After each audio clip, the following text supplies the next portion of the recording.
Hello, and welcome to my channel. Vice Rhino here. Sir is over there. Trying to get zoom. There we go. I couldn't get Zoom to boot up. Start with the hat right off the bat. Hats off the bat. Hats off to Rhino's audience for forcing him to wear the hat again. Let's just go with the octopus because it's everybody's favorite, kind of including mine, but it's also very uncomfortable. And what you're saying is you're really into tentacles. Yeah. And depending on where on the internet we are, that you were the tentacles talking might be into you. Oh, yeah. Yeah, everybody loves the octopus hat. What's uncomfy about it, Fennec asks. It's a tight knitted hat. I don't do hats. They actually like I don't wear toques in the wintertime because they give me like a rash across my forehead, and this hat kind of does the same thing. But at least you only have to wear it for a few minutes at a time. Yeah. So now I get it out of the way. There's that. It's okay. It's crochet, not knit. Whatever. I know they're different, but it's yarn. Oh, I have Salt Miners Cavern. Thank you for the follow, and Loki, thank you for the subscription. So I forgot to update my chat bots. So in the chats, it will still be spamming links to Forrest Valkai's Doctors Without Borders fundraiser. And honestly, Doctors Without Borders is kind of awesome. So just click the link. It's fine. That reminds me, I need to go into my stream elements and tell it to stop saying my collaboration partner right now is Squid Tips. I mean, it kind of is. Squid Tips. Yeah, I got Squid Tips. I got Squid Tips. You have Squid Tips right now, but you are not yourself the YouTuber known as Squid Tips. Got to be very specific there. Lord of Uzkalak says head coverings in general are uncomfortable. Yeah, I am a hood guy all the way. If it's cold enough out that I need to cover my head, it's a hood. I don't think you're a hood guy. I've grown up around a lot of hood guys, and I don't think you're one of them. Not that kind of hood. The Morbid Palace just subscribed for 6 months, so thank you for that, Morbid Palace. I did not know it still showed me playing Pokemon Unite, Razor. I thought I changed that to just chatting ages ago. All right, I guess Rhino is playing Pokemon Unite with me. If I knew what Pokemons were what, I'm sure I could come up with an octopus-looking Pokemon and be like, oh, you could just catch the whatever the fuck on my head. Octillery. There you go. Tentacruel. Tentacruel. I knew that one. I could have got... Oh, darn it.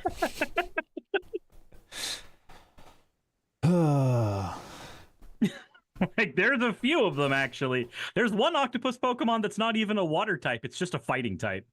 It uses the 8 arms to throw hands, and that's all it does. mean, why not? Why not is also a Pokemon. Sure. The Morbid Palace, thank you for your 10 bits. Everything's a Pokemon nowadays.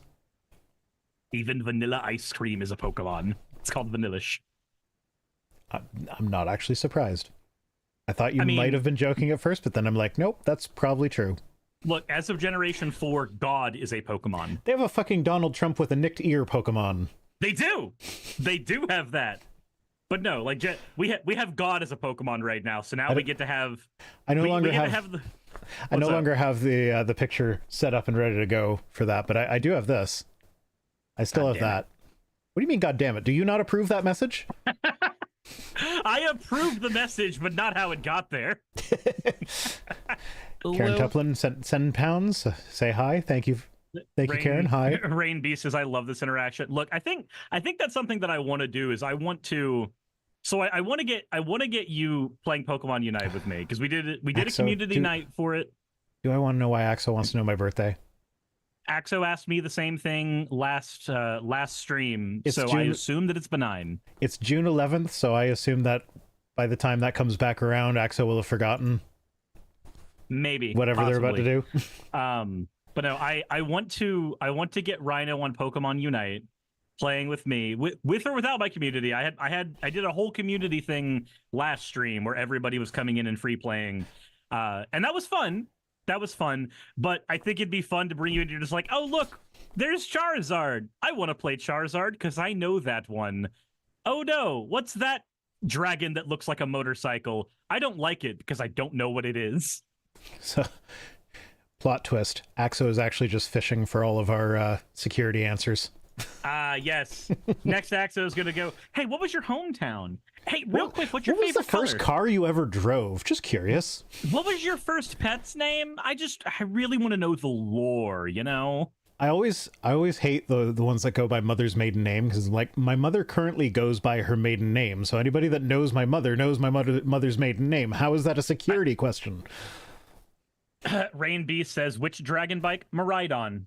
The Miraidon, the legendary Miraidon. Miraidon. Yes.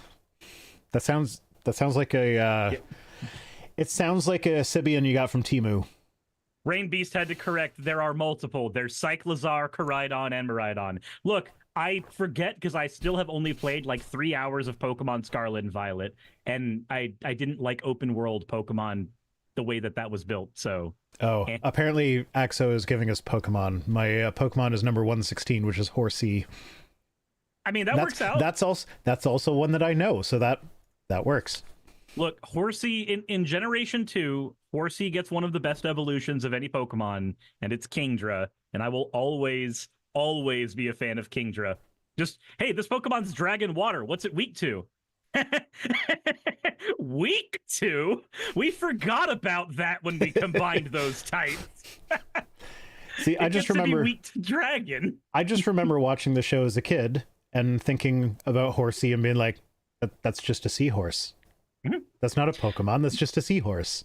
Well, the strategy for making most Pokemon is to take a regular animal. I am aware of that one now. Fantastic trait. What fantastic traits did Horsea get? What fantastic trait does Horsea get? Very good question. Let me look at its design real quick. Because I don't really remember anything particularly interesting about it, other than it was a seahorse. I think Horsea doesn't get it so much. Let me look at Seadra, which is its first evolution. Seadra gets a lot more spiky. That's really about it.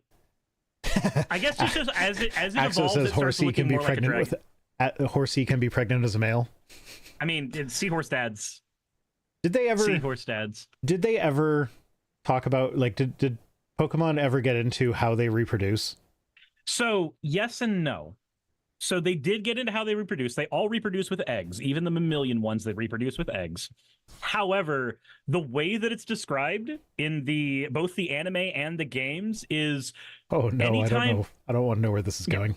anytime you're looking at the Pokemon, nothing will happen. It's only times where humans are not looking and cameras are not on that an egg will appear. That's it. And then the eggs don't hatch via the normal way that an egg hatches, where you give it warmth and wait some time. An egg has to be, or in the anime, it's the egg has to be around battles. Like a Pokemon battle has to be happening near it, and that gives the egg the energy to hatch. In the games, it's just walking around with the egg that does it. I mean, to be fair, that actually, boop. There we go. Your bottom was transparent, and it was bothering me. He was trying to call me twice from a scam line. Weird. Well, you didn't answer the first time. Well, yeah, of course I'm not going to answer. If it says scam, I'm not going to look at it at all. I have no reason to. Oh, recently I've been having so many private numbers and no caller ID numbers and everything calling me, but I've got so many people that I'm expecting calls from that they would be calling from private and unknown numbers that I just have to answer them all now, and it is driving me mental. I fucking hate it. It's the worst. I know what the one thing that Horsea gets that makes it distinct from a seahorse. What's so that? Because the way Horsea is described, its snout operates the same way that I forget which part of a squid fires out the ink, but it shoots ink out its nose? It can. Like a Horsea operates the same way, so it can fire like water out of that and various projectiles. Its That's secret the one weapon thing is that makes sneezing it really hard at you. Which is, yes. Its that secret weapon is you know that. what? That actually tracks. Have you ever seen a male seahorse giving birth? Doesn't it just like rear its head up and then spasm? Yeah, it looks like it is having a sneezing fit, but every time it sneezes, a bunch of little baby seahorses pop out of its belly. Jesus Thank you for Christ. subscribing, Duct Tape Jake. Duct Tape Jake. That's a hard name to say. That's 5 months, so thank you. Yeah, so it they sneeze out babies, so the fact that it sneezes to attack actually kind of tracks. I like it. And for every evolution of Horsea, the snout gets smaller, so the projectile gets more accurate, basically. So Lord of Uzkalak says, is it sneezing or spitting? For Horsea, it could be both. If it's going to be the black attack, the ink attack that squids do, if it's similar to that, that is literally mucus, not saliva, so I'm going to go with sneezing. So it's sneezing. It attacks you with its snot. Yep, so that makes canon sense. Now. Yeah, so Horsea just turns into a dragon over time, and all of its attacks are either water or dragon. It's either firing water out of the snout, or it's using it as an actual fucking laser cannon. Yeah, Axo says wording. Yes, I realized what I said as soon as I said it, and then I'm like, nope, that's not what I meant. Yep. And Fennec is saying, look up the deep sea telescope fish. Now I want to know. Telescope fish. Oh, it's that crazy thing with the transparent eyeball looking things. But it's like a million times scarier than the one that you normally see. Yeah. That's creepy as shit. It looks like it looks like one of the puppets from Flight of the Navigator. It does look like something that's like a horror Muppet. It definitely does look like that. It does. It fucking let's see. I don't know if that's it. So like this guy right here. I'm sorry you can't see it bigger, but like I love his little face though. Yeah, it's kind of adorable in the creepiest way, but like it looks like something out of Flight of the Navigator. Now they're saying look up peanut worm. Yeah, they're saying it's a trap. I know that these are traps. That's why I'm not doing the search while you guys can see me searching it. A peanut worm just looks like a dick. Sirs, if your dick looks like that, please go see a doctor. That is not what dicks look like. The one from Australian Geographic just looks like a mushroom-headed dick. That's what that looks like to me. I don't know. These don't look like dicks to me. I'm sorry that dicks look different in Canada. We got better dicks. Yeah, okay, the Australian Geographic one. Yeah, it just looks like a penis. Penis is still... It looks like if a sea cucumber tried to be a penis. Which, to be fair, I'm not entirely sure that this isn't just a sea cucumber. I have a question. Stoff, why do I need to look up all of these different undersea horrors?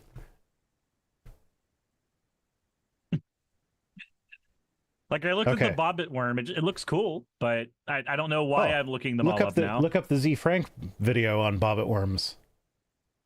I mean, not right now. No, I'm not showing that on stream because he fucking deserves his own views. Go watch him yourself. And if your dick has mushrooms on it, then please see a doctor, says Duct Tape Jake. Look, I feel like Trump should have done that a long time ago. Seen a doctor? Yes. About his mushroom penis? Yep.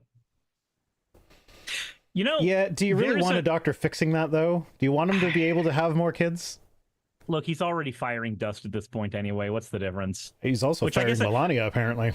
I guess in this case, he's firing spores?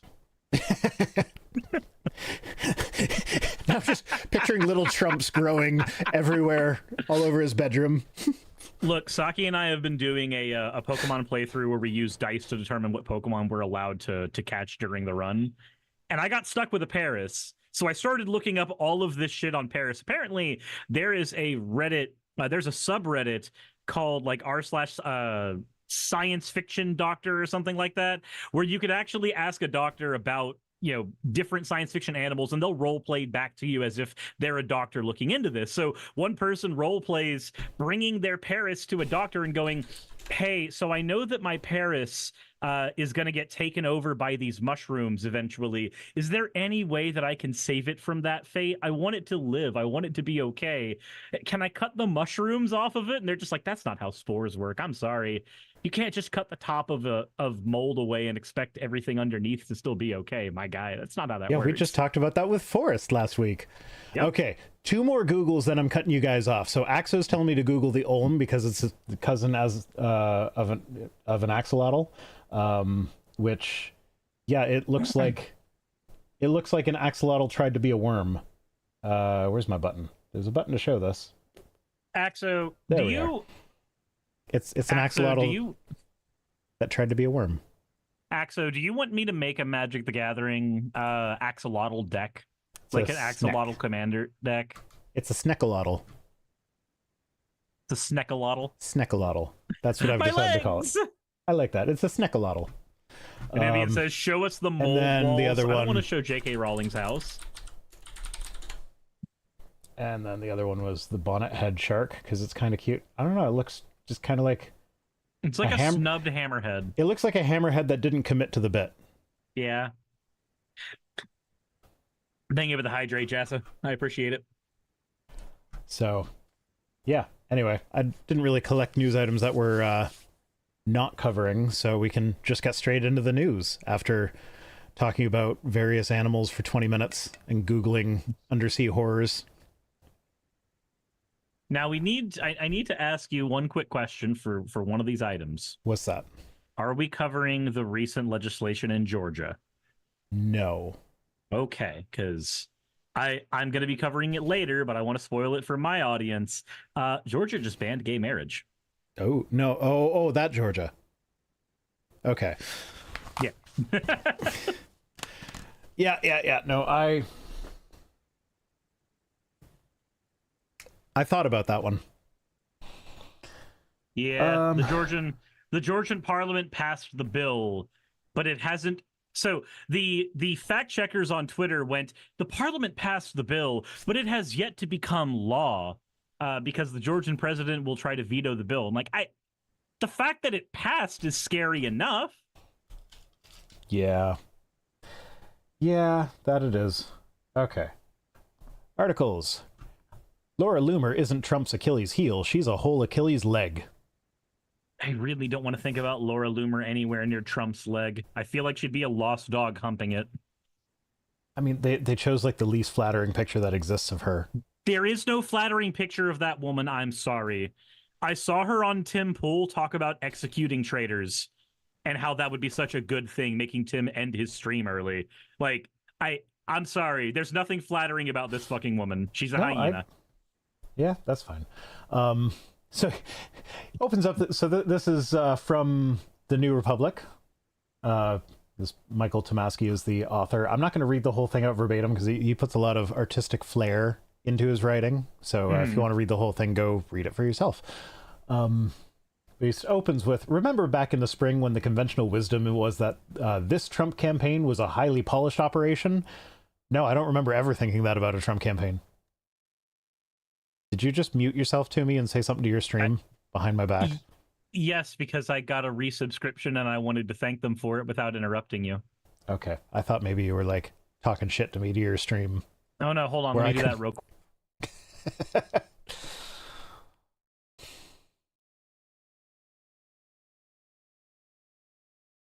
There, now I was talking shit behind your back to my stream. I'm never going to know what you said because that doesn't come through on my OBS, so I'm not going to see that when I'm editing. Exactly. Okay, so he says, I have to say it seemed to be working for a minute as long as Trump was running against Joe Biden. Everything was basically going according to plan. But then Harris came in and the new candidate was good. She was young? Question mark? She's not really young. Younger than Trump significantly. She's 60 years old. She's a boomer. She's not old, but she ain't young. She was young, she was vibrant, she knew how to goad him. She was black. That's one way to goad him, is just be black. She was multiracial. She was a woman. Oh god, this reminds me. Fucking, did you see what JD Vance said about food in the White House? No. It was the most... yeah, no. No, that was... Oh, no, sorry. I'm thinking of I'm thinking of Laura Loomer because we're on the topic where she said, "Oh, if Harris gets elected, there's going to be a lot of curry. The White House is going to smell like curry." Okay, so JD Vance said, and I quote, "I don't care if you're serving curry in the White House or fried chicken." And I'm like, those are two very specific dishes you chose. Those are very specific dishes attached to two very specific races that just happen to be the same race as hopefully the next U.S. president. That's really fucking weird, JD. That's really strange. Does your wife know you talk about Indians that way? Yeah, I don't. Aaron says, "Why I don't understand." Aaron says, "Why the hate on curry?" I can tell you exactly why. Because there's a YouTube channel that makes fun of foreign food all the time and does it like just very, very racist, like incredibly fucking racist. So I'm glad it stopped showing up in my feed. But there is a stereotype about Indian people that they are all uncultured and incredibly dirty and incredibly nasty. That is the stereotype about them. And because one of the traditional foods for a lot of Indian culture is curry, it gets associated with being this dirty, nasty food for these people, even though it's not. But that racial thing it's also that white people can't handle flavor. So the fact that it has flavor. Yeah. So people will say, like, also there are people who don't like how curry makes your breath smell. They don't like that it can make you very gassy. So it all feeds into this stereotype of it being a dirty food associated with dirty people. So when they want to make fun of Indians without sounding racist, they'll target the curry because it makes them sound less racist unless you're used to listening to racist people. You're allowed to not like foods. Like, I don't like curry. You're allowed to not like good food. The reason I don't like curry, though, is because I ate it every day for like 5 years straight. You had reverse exposure therapy. Yeah. It's not that I don't like it, it's that I'm over it. It's the same thing that the aristocracy used to do with garlic. So, like, we all love garlic now. Oh, progress only. That is quite the hot take. Curry and one-pot ramen are just regional differences on the same idea. I see what you're going for, but I know some people that would very strongly disagree with that. I would also, having cooked both of them a lot, I would also disagree. But anyway, a difference between a paste and a broth aside, It's the same thing that aristocracy used to do with garlic. So if you look at like a lot of old recipes in old recipe books, a lot of them would not contain garlic because recipe books, for the most part, were things that were bought by rich people. And one of the common phrases to demean peasants was to call them garlic eaters because garlic was one of the best spices around for the cheap. And it's easy to grow, yeah. And it's easy to grow in a variety of situations. In something as hard as fucking tack clay, you can still grow garlic in it. So it was deemed a common food, a food of the peasantry. There's been a long running history for anybody who wants to make fun of a race or a class of people to make fun of their food first. Why do you think so many of our stereotypes about black people have to do with fried chicken and watermelon and shit like that? Dither 1987 says, is that where some of the vampire myths come from? I was actually just thinking that myself. Like, yes, because the old vampire myths were about the aristocracy. Old aristocracy people that, and the garlic, they hated the smell of it on your breath. That actually, I made that connection immediately. I was like, oh, I wonder if that's where. I'm not going to say for sure that that's where, but I made that connection too. No, that's because like Fennec is saying garlic is also delicious. Absolutely, it's amazing. It's very delicious. I do a ton of cooking at my house. I finally did a cooking stream for the HelloFresh thing, so people actually watch me cook a little bit on stream. But I include so much garlic in my food that I have to buy like 20 or 30 cloves every week and a half. Mm-hmm. And I went to my dad's house and did some cooking like last year, and he just sat there staring. He's like, so how much garlic are you going to use? And I'm like, well, I take a whole bulb, I break it apart, and then I use the whole bulb. He's like, you only need 2 or 3 cloves. Like, that is not enough garlic. Yeah, the whole bulb. Anytime I'm doing a recipe, it's like, dice 2 cloves of garlic. And be like, so 6? Yeah. Also, if you want to get more garlic taste out of your food, don't slice it or dice it, crush it. It's an aromatic. Crushing it releases 12 times the flavor. So, easiest way to peel it is you take the cloves and you put it under the flat side of the knife and you smash it. Mm-hmm. And then the peel comes right off. And then it's already crushed, but then you can dice it into smaller pieces, so you get the best of both worlds. What I'll do is I'll do the first crush, get the peels off, and then I'll crush it again down to like almost a paste, but not enough because, it still tries to maintain its shape. And then I'll dice that. Stop says I just use the garlic powder and the jarred garlic. So the jarred garlic is actually garbage for most recipes. The actual flavor from the jarred garlic only comes from the solution that it's been kept in. The garlic itself loses all of its actual flavor. It's pure placebo that you still feel like it has all of the garlic flavor. There's a channel that has a 45-minute video on garlic and its history and different ways to prepare it.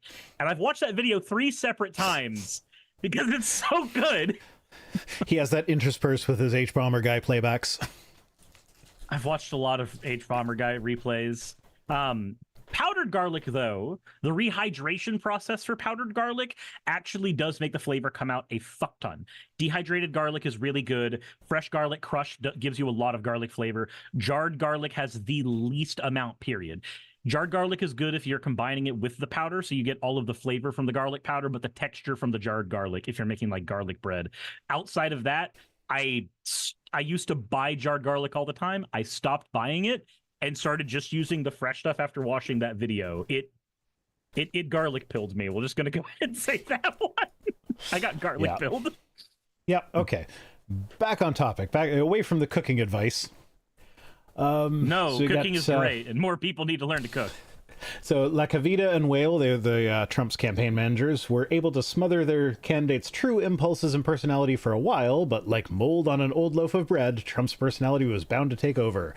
Which brings us to Laura Loomer. A lot of gossipy speculation popped up late last week, winking and nudging about the true nature of their relationship, which you tweeted something saying that, like, you're not going to assume that he is cheating on his wife with her because of something or other. And my gut response to that was, like, I retweeted him, like, I get where that's coming from, and normally I'd agree with you, but, like, given Trump's track record, I'm not prepared to say he's not cheating on his wife with her. Yeah, that's Like, entirely fair. My Paladin, thank you for resubscribing. I appreciate it. The thing with Lauren Luber, okay, so there's a quote that she said on Tim Pool's podcast that made me side eye a little bit. It was when she said that right after the assassination attempt, the first person he went to was me. Like, that was something that she proudly said. And I'm just like, yeah. but No, I wonder why. if somebody tried to kill me, I would immediately go to the person that I have sex with the most, which is also the only person I have sex with. If Hi, something love you. like if something were to happen to me, I'd run to Saki. Like, that would be my first place of comfort to go to. So, like, I know that I'm trying to impose normal human feelings on Trump, which is not easy to do since he's cool. That is a difficult endeavor for sure. Yeah. Does that mean Cirrus attacks by farting? God damn it, we're on the garlic thing again still because there's a point in Super Smash Brothers where Solid Snake calls in about Wario and he gets told like he eats cloves of garlic every day and he attacks by farting, and Solid Snake is sitting there going, that sounds stupid. I use pistols. What? Anyway, I mean, anyone who eats lots of garlic knows about the garlic farts. Yeah. Cirrus probably smells really bad when he farts. My girlfriend would probably agree with you. I am asked to take Gas X when I go to bed. There you go. It's the garlic. It's the garlic. So your option is either continue taking Gas X or just stop eating garlic. I will continue to take the Gas X because the correct amount of garlic in any recipe is add more garlic. It's add more garlic. I don't disagree. Like, it's so good. So he calls out a double standard here. Can you imagine what the press would be doing if Doug Emhoff were back home in California and Kamala Harris was hopping across the nation in the company of some youngish left-wing social media star whose views were on the left extremist variety? It's like, yeah, no, they would be having a field day with that. Mm-hmm. I mean, they already have a field day with saying she slept her way to the top. Like, why just by virtue of the fact that she has a vagina. Why is it not okay to make fun of Trump for possibly banging Laura Loomer and cheating on his wife when the entire narrative for Kamala Harris is that she did blowjobs all the way to the presidency? Like, why is one of these more okay than the others? One of the candidates has a vagina, so it's okay to make those insinuations, apparently. Yeah. It's society's double standard. It's like anytime somebody tells you the patriarchy doesn't exist anymore, just like, no, it does exist. Otherwise, this wouldn't be a thing. We also wouldn't have a higher amount of men in power in general, like across the board, as CEOs, as people in politics. Like, we wouldn't have that if we weren't that. And then somebody will fight against that and go, no, that's just because women are less inclined to do it. And like, gee, I wonder why they might be less inclined to go into these actively hostile workspaces for them. I wonder what might be the reason for that. I wonder what kind of self-fulfilling prophecy we might be talking about. Yeah. And then he talks about how Trump gets away with it, but how does he get away with it? It's important to answer this question the right way. The standard media answer is his base loves it. It's incredible how much disqualifying stuff gets swept under the rug on the excuse that MAGAland thrills to it.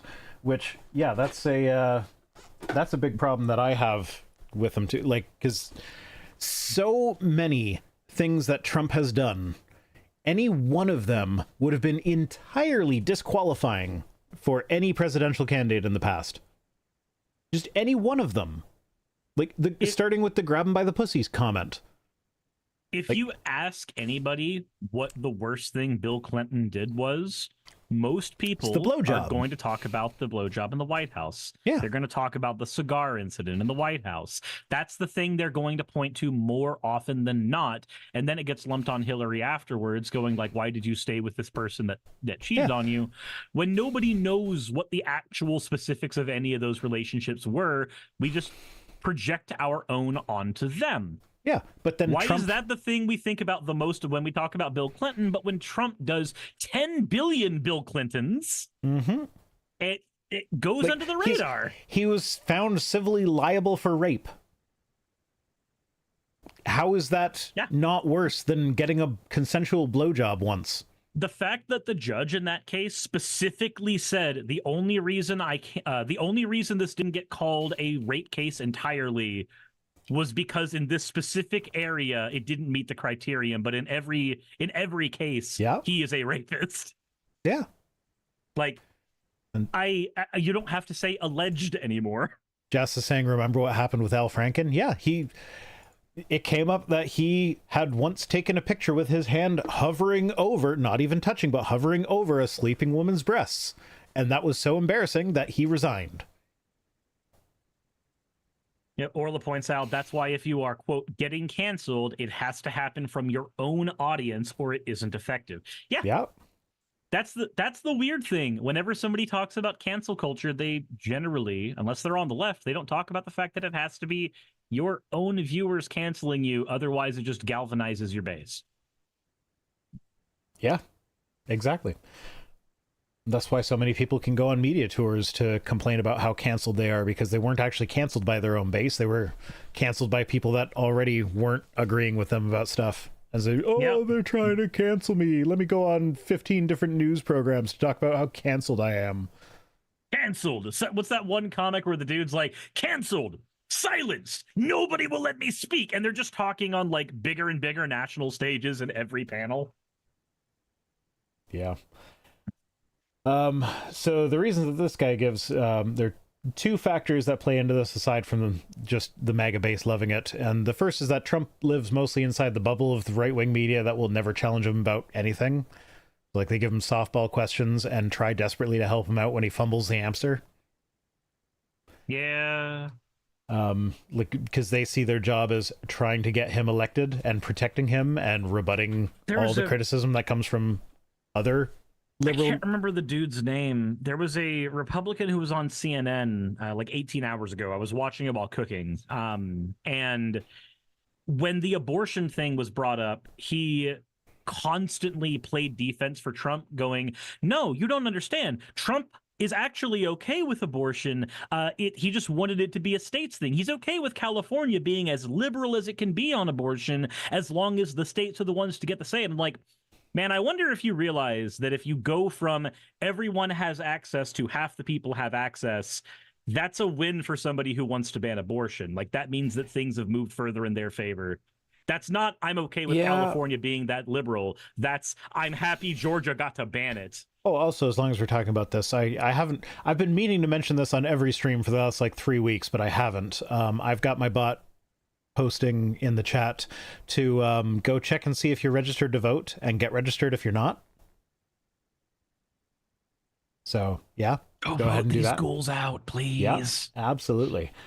So the right-wing media sees its job as not only electing Trump, but protecting him, rebutting any and all criticism that comes from liberals or the mainstream media, which he points out is two different things. Because let's keep in mind that the mainstream media, like New York Times, is not very liberal anymore. Washington Post, not terribly liberal. Washington Post was more liberal until Amazon bought it. Yeah. Once it got bought by Amazon, and it also suddenly started talking more about how good billionaires are for the planet.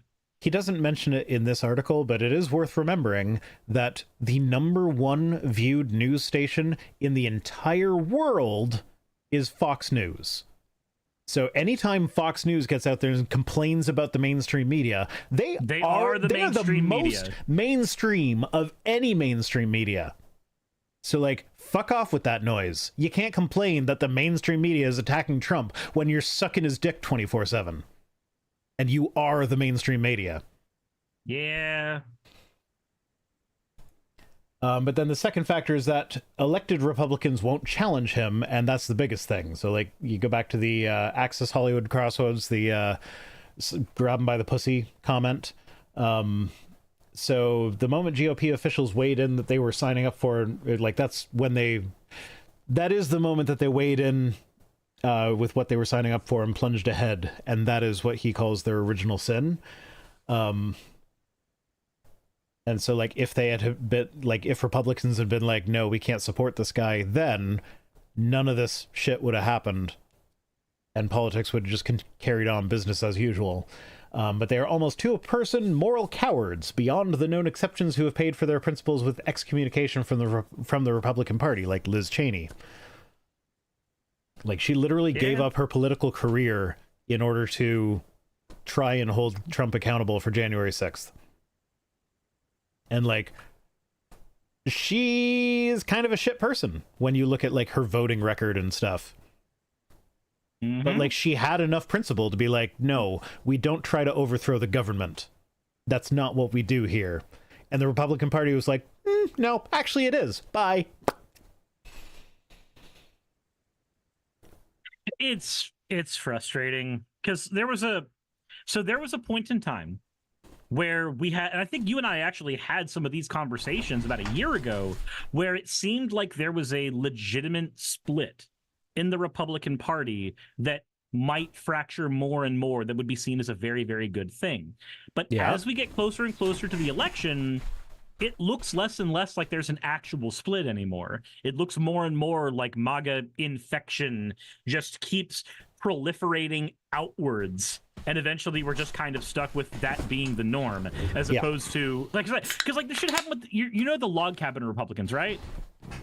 Yeah, they're the ones who are like trying to take it back to Lincoln or whatever. No. Yes, but they mostly were a gay rights movement within. Within the Republican Party. I got it mixed up with the Lincoln Project.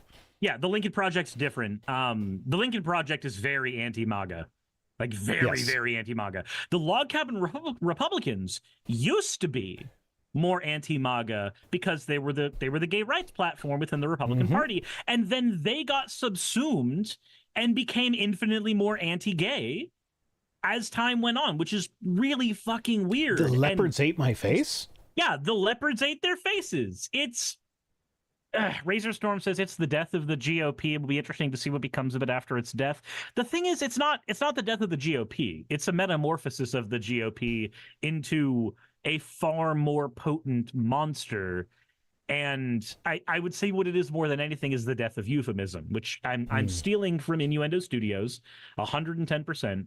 But the death of euphemism is the time where all of the pageantry behind racism and being anti-gay, anti-LGBTQ, all of it disappears because it's not necessary anymore. The MAGA movement doesn't have to use things like they're stealing our jobs to be racist. They can just say they're eating the dogs. White. They're eating the dogs. They're eating the cats down in Springfield. They get to do that now because the euphemism's fucking dead. Did you see the clip of... Okay, so first off, Trump at one point was like, there's so many migrants in Springfield, they're eating the pets, we're going to send them back to Venezuela. Like, weren't they Haitians in Springfield that you're complaining? Like, okay, why are we sending Haitians to Venezuela? Fine, whatever. He got mixed up because Venezuela is another one of those big countries that Republicans are complaining about immigrants coming from, so he just got his wires crossed. Whatever, happens to him all the time. Then JD Vance got up and was like, yeah, we're gonna send them back to Haiti. Like, I'm sorry, what? Haiti? Sure, yeah, Haiti. The country is called Haiti. You Zada, fucking idiot. Thank you for the resubscription. Also, the fact that everybody has had to point out now, like, hey, this was made the fuck up. Yeah. JD Vance fucking pointed out that it was made the fuck up. He got on the news cycle and he was like, hey, yeah, no, if I have to make up stories to get your attention, be like, no, we were already covering it. You didn't have to make it up. And that's not the defense you think it is. Yeah, and like so what you're saying is you're willing to demonize a minority for the sake of political gain. That does not say good things about you. And you know the worst, so there's a friend of mine who this conversation came up in, and one friend in this conversation made the joke about the eating the dogs, eating the cats, and how crazy a statement that is. The other one goes, yeah, but every time some kind of like crazy statement like that comes up, there's some truth behind it, and just everybody had to pile on, just like, no, not this time. This is a long-standing, like, actual fucking issue. And it's like, no, you don't understand. I'm saying, what if it is true? Like, you need to stop believing shit before it's been proven. The time to believe something is when there is some evidence of it, not somebody made a claim, it might be true. Like, no, skepticism doesn't work like that. And yet we had to sit there for 10 solid minutes. Did you see that JD Vance is like demanding that the media apologize to him because all the bomb threats that have been called into the local schools and colleges and businesses because of them making these eating the cats and dogs comments? Apparently all of them have turned out to be hoaxes, and all of them originated internationally, and they say it all came from the same country, but they won't say which one. I'm guessing it's probably Russia. It's probably Russia, if I had to guess. But like he's like, oh, we need to Neuromptiputz has been a member for 13 months. Thanks for that. Eating the pets is just slightly tamer version of blood libel. Yeah, basically. Yeah, it is. But yeah, so he's demanding an apology because like all of the bomb threats turned out to be hoaxes. Like, bitch, no, that's not how this works. It like doesn't matter that they were hoaxes that came from another country. Do you think anyone would have called in a bomb threat in Springfield if you guys hadn't put international attention on this one little tiny town in Ohio and saying that the black people in this town were eating cats and dogs? Would any of that happen if you guys hadn't brought the attention on them for that completely fabricated story? No, it absolutely would not. And every time there's a bomb threat, whatever company or school or whatever, they have to take it seriously because you live in America where like actual bomb attacks actually happen. Like people show up with guns sometimes, and usually the people with guns have bombs as well. So like you have to take that seriously. So, like, it doesn't matter that there weren't any actual bombs. There were a bunch of bomb threats that disrupted life for normal people living in a small town that, like, if you talk to the people in the town, the Haitians are fine. They're there legally. The business owners will say they're some of the hardest workers there. And then, but because these guys feel like they need to demonize the people with darker skin than them, this town is now getting bomb threats. It doesn't matter that the bomb threats aren't coming from Americans. The fact is that those bomb threats would not happen if they had not told the lie. So, fuck off with that noise. It's special pleading to enable racism. That's all it is. It is this situation is somehow unique because I want to say something racist. That's what it always ends up being in these weird in these situations. And it's people will try to defend that it's not. They'll go, no, there's some real issues underpinning this. Okay, cool. Then talk about those issues. Then if you think that there are real issues, but I had to make up some shit to get your attention because you weren't talking about those issues. Like, bitch, you're running for vice president of the United States. People point cameras at you all the time. If there are actual issues, you can bring those up anytime you want. You don't have to make shit up. You are the person on the campaign trail that everybody is looking at all the time as you're trying to pretend you're a real human being. Zada Hagala, thank you for resubscribing. Gilmarin says it's not xenophobia, it's just fascism. I will raise you that it's both. I will raise you that xenophobia is a component of fascism. Justice says, okay, good. Yeah, no, you demonize the other. You have to find you find a group of people that you cast as the menace to society that needs to be suppressed. That's like the number one step of committing a fascism is finding a group of people to make the enemy. And Trump is doing that with immigrants right now. The scary thing to look out for is always what happens the minute that group is eliminated. Once that threat disappears in some way, shape, or form, they all left your country, you killed them all, you sterilized all of them, like whatever step of genocide you're on, what's the next thing that happens? Well, you lose the ability to unite your base unless you find a new enemy. This is how these movements have always operated. They've got to find... They'll aim for black people until that is no longer socially acceptable. So they'll aim for gay people. But when that stops being socially acceptable, they'll aim for trans people. But bet your fucking ass, if they manage to succeed where trans people are concerned, they would start finding ways to conveniently target the gay people again because history says that that's what's going to happen. Yeah, this is how these groups the slippery slope operated. Is not a fallacy when it is backed up by historical precedent. Gilmarin says, go back and watch Innuendo Studios' video on fascism. So I've seen his video on fascism, and I've also seen his his like Steps to Fascism series multiple times, I will argue that in order to have fascism operate, there must be some level of xenophobia towards whatever person you are otherizing first. It may be just fascism from the top, but you are galvanizing something more dark in people lower to the bottom. You need both. You need the people at the bottom who are willing to be complicit. Yeah.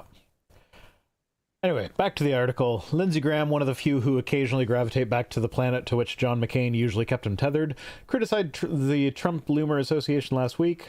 Bully for him. Senator Tom Tillis joined him. Marjorie Taylor Greene, of all people, objected as well. Probably out of jealousy. I have to object because I wanted to be the one writing that.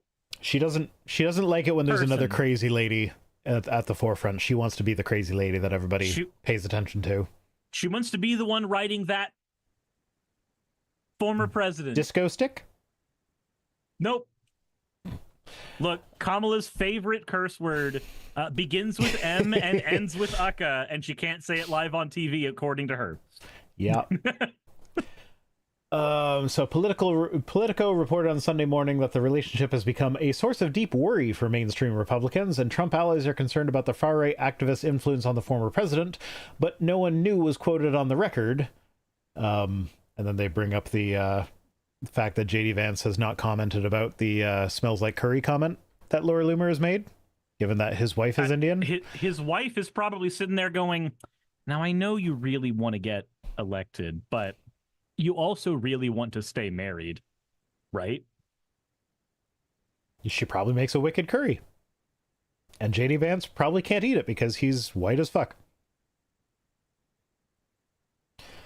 And then this leaves us in the same place. How was your curry? Okay, good.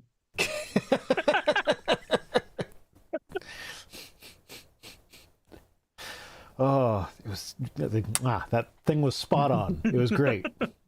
If you don't know the thing I'm talking about, just like look up J.D. Vance rerouting, and you'll find the video.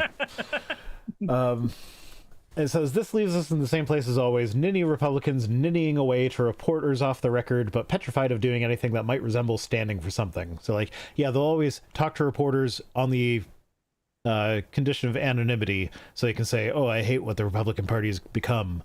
But then, as soon as they have a chance to do anything about it, they're just lockstep with the rest of the Republican Party. Because anytime anyone breaks from it, they get excommunicated from the MAGA movement. They get called a Rhino. And then he points out that... You're pretty okay being called a Rhino, I think. Yeah, I have an H in it. True. Yeah. And then as for them saying that it's the far-right activist influence on the former president, well, the question here is who is influencing whom? I think it's kind of a little bit of both, because she's extreme and not hiding it, whereas he is extreme and trying desperately to hide it, but not really succeeding. So it's not really that her ideas are coming out through him. It's more of a guilt by association. However, like a valid guilt by association, because like this is a person that is allowed on his private jet everywhere he goes. So it's like, if you didn't actually agree when she says anti-Semitic things or just flat out racist things or calls for the death of his political enemies, like, could you imagine if Biden was flying around with someone who overtly called for Trump's death? Mm-hmm. That just would not track. Like he'd be called out on it immediately. But a presumption that this influence river is flowing in just one direction implies that if not for Loomer, Trump wouldn't be entertaining extremist and racist ideas. And says, well, have a gander at this story from NPR last week about two speeches given this year at Trump's Bedminster Club by a certain January 6 rioter by the name of Timothy Hale Cusinelli. It says, click on the link in your paragraph to feast your eyes upon Hale Cusinelli. He's aiming. So, have you seen this guy before? I don't think I have, actually. So, I will click on the link. And... why does he just look? That's the guy. That's the guy that Trump invited to speak at his private golf club twice. Like, I know you shouldn't judge a book by its cover, But you don't look like that. You don't look like that by accident. Mein Kampf, though. You don't look like that by accident. Against the cover of Mein Kampf. Like, yeah, no, like that mustache is not allowed anymore, especially not when paired with that hairstyle. Mm-hmm. I say he's aiming for a certain look. The hair part, the mustache. He's channeling someone from history, and it sure ain't David Ben-Gurion. You can't just say, "Look, I'm just trying to look like my favorite silent movie protagonist, Charlie Chaplin." No, you don't get to do that anymore. Yeah, We're past that point. Charlie Chaplin could pull it off. Nobody else can. It says, you might think that the fact that the January 6th rioter who walks around literally trying to look like Adolf Hitler and who gave not one but two speeches at Donald Trump's golf clubs would be news, but so far in the New York Times, they've been ignoring it. Raptor Blue, thank you so much for the raid. How was your stream? Hi, Raptor Blue. Raid me next time. Cirrus doesn't need your follows. I do actually. I really do. Yeah, I need hydration. Cirrus relies on Twitch way more than I do, so yeah, follow Cirrus. I'm a YouTuber. I got way more people watching on YouTube than Cirrus has on both combined, probably. Yeah, it's just how it is. I've also just had lower viewership in general, probably because my streaming's been more sporadic lately. Thank you for the water, Rooster Rachel. Just consider me to be your anchor. I force you to stream every Wednesday night, whether you like it or not, so you at least have one regular time slot. It is actually true, and I've been thankful for that for a very long time. I'll just have you know. Yeah, there have been so many times when Cirrus has been like, oh, I might not be at my best this time, and I've been like, hey, do you just need the night off? It's okay, I can find someone else who's like, no, I need to stream. Stop offering me the night off. So like, I've just stopped doing that when he's not feeling well. I'm like, yeah, whatever, suck it up. Yeah, no, if I'm not having a good night, all it is just like, hey, I may be a little listful today, but I do still have to do my job in every way, shape, and form. Yeah. So this whole thing with inviting that Hitler-looking guy, that happened before everything with Laura Loomer, before he started cozying up with her. So Trump didn't need Loomer to tell him to invite this man to his club. He has plenty of hateful instincts of his own, but certainly Loomer makes it all worse. Democrats and the media should be relentless about the presence of this hate monger in his orbit, but that doesn't change the fact that Trump is Trump, and Trump's gonna Trump. And then he says, I think it's safe to say that a strictly platonic relationship between Loomer and Trump is grotesque enough without even having to go into the salaciousness of him cheating on his wife, who also apparently has a security guard boyfriend of her own. It just keeps getting more salacious the longer you look into it. Yeah. It really does. And this is one of those, like, I don't really care. Like, being an atheist, I'm like, there is no sanctity of marriage. If neither of them are happy in the marriage, but for whatever reason they don't feel like they can divorce, I'm fine with them each having their own side piece. Like, it sounds like they don't... Like, you can tell from the way Melania treats him when they're together in the public eye, like slapping his hand away when he tries to hold her hand and stuff. Like, she's clearly not in it for his personality. Yeah. So, like... Raptor Blue says, Trump polyamory, one of the few gross things I can imagine. No, but what? So here's the thing. Like, if they were just like, okay, well, if they just admitted it, then like there'd be no point in not divorcing or whatever. But like, if there was some legitimate reason where they had to stay married, where like even an atheist and like someone who doesn't actually place any extra importance on the sanctity of marriage or whatever, like would accept that they need to stay married for this reason or whatever. Like if they're not happy in that relationship, fine, go pursue other relationships as long as it's all consensual, whatever. I don't care. But the fact that he's part of the party of family values who says you should stay married no matter what and stay faithful to your partner for all your life and only have one sex partner for your entire life. The fact that like this is wife number 3 who he cheated on with wife number 2, who he cheated on with wife number 1 is like, Yeah. Like, if that was all consensual, I don't care, but you're being a hypocrite. Don't be a hypocrite. Just own it.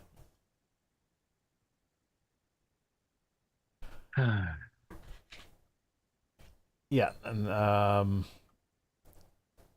So one of the things that Laura Loomer said is that is wildly racist and offensive was every damn day we see another story about illegal aliens going to the Ritz-Carlton, illegal aliens getting free flights, illegal aliens getting free clothes and free Okay, free flights, fuck that noise. Flying is the worst. Flying sucks. Why is she saying that like that's a benefit that we're like that's torture.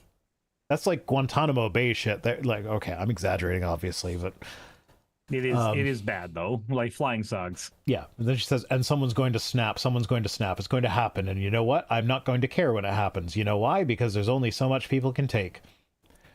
So yeah, that's her saying she would have no sympathy for the victims of a violent attack as long as the violent attack victims were what she calls illegal aliens. Yeah. And she doesn't care about the violent attacks as long as somebody brown enough is the one attacked. Yeah. Yeah. And that's who the Republican candidate for president is, or who he's hanging around with. So MSNBC Chris Hayes, who's been all over the Loomer story, summed up the importance of all this last Friday by saying, it's not just guilt by association, okay? She's flying on his plane. He is using their rhetoric. He's choosing to empower people like Laura Loomer. Those are the sorts of people who will enjoy greater power in the second term. So yeah, it really doesn't matter if he's sleeping with her or not. That's just a salacious, like, oh, scandal, whatever, as if he can't survive another scandal. But like the fact that he's like, it doesn't matter that she is an overtly racist piece of shit who isn't even trying to hide her racism and has made racist pieces of shit like Tim Pool shut down their streams to protect themselves because she's saying such extreme shit. The fact that that's who he's palling around with and is perfectly fine being seen in public palling around with her, that's concerning, to say the least. Just a smidge. And speaking of concerning, to say the least, that brings us to our next story. New Hampshire Libertarian Party shares and deletes a post that suggests that assassinating Harris would be heroic. Before we get into this one, I have to run to the restroom real quick. I apologize, Rhino. Okay, should I narrate it? Yes. Yes. Go ahead. Go ahead. You'll narrate the audiobook of the life of me in the bathroom. Yeah, I'm not good at coming up with shit on the top of my head. I would need to have a script prepared for this, but Cirrus doesn't usually leave for the washroom in the middle of the stream, so I don't know. Somebody like write something for me to read real quick. As Cirrus unzips his fly, he looks over and wonders, why is Growlithe looking at me like that? And then I don't know where to go from there. My brain immediately went to like, I could either make it completely not safe for the stream or just not even like just disarm it right away. I don't know. Dance. Sinvia says dance monkey. I don't know how to entertain you guys while I'm by myself.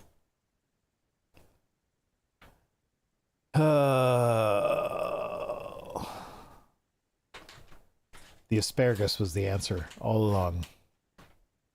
Give us Puddles. Puddles is not in the room with me. I don't know where Puddles is at the moment, actually. But apparently Canadians, it's just the word toilet? What do you mean? What do you mean, Fennec?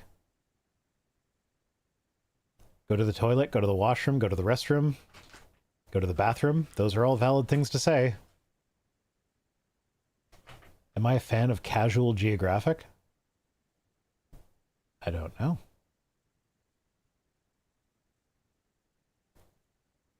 Is he taking a dump? Because this is taking a long time. Come on, Cirrus, I need you back. I can only kill so much time. Australians use the word toilet more than the euphemisms Americans use.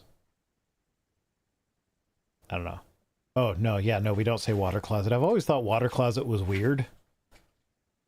Like, it's not a closet, it's a room. Like, sure, it's a small room, but it's not a closet. Like, that's a fucking massive closet. What kind of closets do you guys have? And Yeah, in Canada it's called a washroom. It's a room where you wash. You wash yourself there. You wash your hands after you use the toilet. You wash your body in the shower. Water closet is more British. No, that's the loo.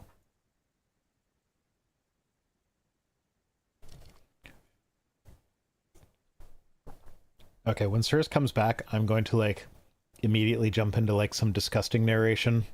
Like, just as he puts his headphones on, so that he can think that I've been narrating his bathroom trip this whole time. So I need you guys all to play along with that. Yeah, loo is also British. Yeah, I know about the loo. I learned about the loo from a children's novel about the Titanic. And one of the plot points was, like, the mother of the kids was, like, telling them not to use the word loo because it's not polite. Do Eastern Canadians not call it a restroom? We don't really call it a restroom, but we are aware of what you mean by restroom. Like, it wouldn't be unusual to hear someone ask for the restroom, but that's not generally what we would call it. You call it a restroom? My partner calls it a restroom. And my partner is from the islands in the Caribbean. Oh, well, that's because you were born in Canada. I'm actually not sure what area bathroom is specific to. Oh, Anubian the 13, thanks for the hydrate. Holy shit, Cirrus is taking a long-ass time. God damn it, Cirrus. Okay, my partner is currently couch shopping. And as long as I don't have anything to talk about while I'm waiting for Cirrus, she wants to know what your recommendations are for, like, stores that we should buy a couch from.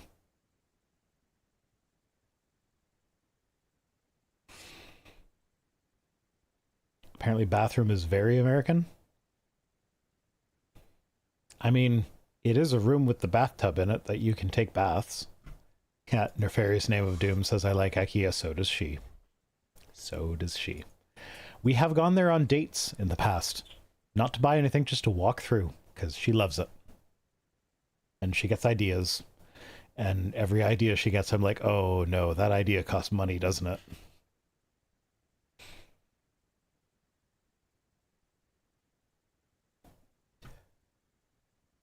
And then Sean Helfin also says IKEA. So it looks like everybody recommends IKEA. Hooray for particle board! Affordability, yes. IKEA is affordable. And their furniture is, like, yeah, there's a lot of particle board. But the furniture is decent. Van Brigg says Lazy Boy is the best warranties. IKEA lets you return anything, like, up to a year after getting it. Lazy Boy was where we saw that $10,000 sofa. Oh, yeah, apparently Lazy Boy was also where we saw a $10,000 sofa. And that was, like, one of the cheaper ones they had there, so no. Also, I'm Canadian, so it's not Lazy Boy, it's Lazy Boy, because you spelled it wrong. It is LA-Z space boy. So being in Canada, it's Lazy Boy. Or rather, Lazy Boy. Lazy Boy! Anyway, thank you for redeeming the hat, whoever the fuck redeemed that. Freedom Inc. Hey! How's it going, Freedom Inc.? I'm just waiting for Cirrus to finish shitting. Apparently. I would say every time it's zebra, not a zebra. Yeah, but that's not the name of the company where they use the letter Z as part of the pronunciation scheme. So that's literally like the letter Z followed by an E would be pronounced Z. So zebra, not zebra. But Lay Z Boy, it's LA-Z, the letter Z, that you're supposed to say the name of the letter followed by the word boy. And in Canada, the name of that letter is Z. So it's Lay Z Boy.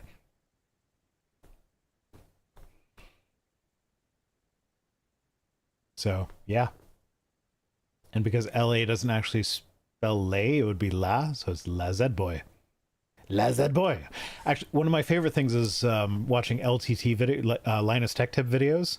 Is every now and then they'll mention the brand NZXT, and like half of them pronounce it NZXT, the other half just go with the American thing, NZXT. And it's funny to watch them kind of flip flop back and forth between that. Linus himself will flip flop back and forth. Sometimes he says NZXT, sometimes he says NZXT, and it's fun. And I actually, so I don't particularly care about how you pronounce letters or whatever, but I think Z makes more sense than Z because there's enough letters in the alphabet that end with the E sound. So that's just like one less letter that's hard to say over the phone. Like if you've got a Z in a word that you need to spell out for someone in a call center, if you say Z, there's only one letter that could possibly be, even if you didn't quite hear it right. Whereas if you say Z, it's like, I'm sorry, did you say C? Did you say B? D? E? G? Like they all end with that sound. So it's one less of them.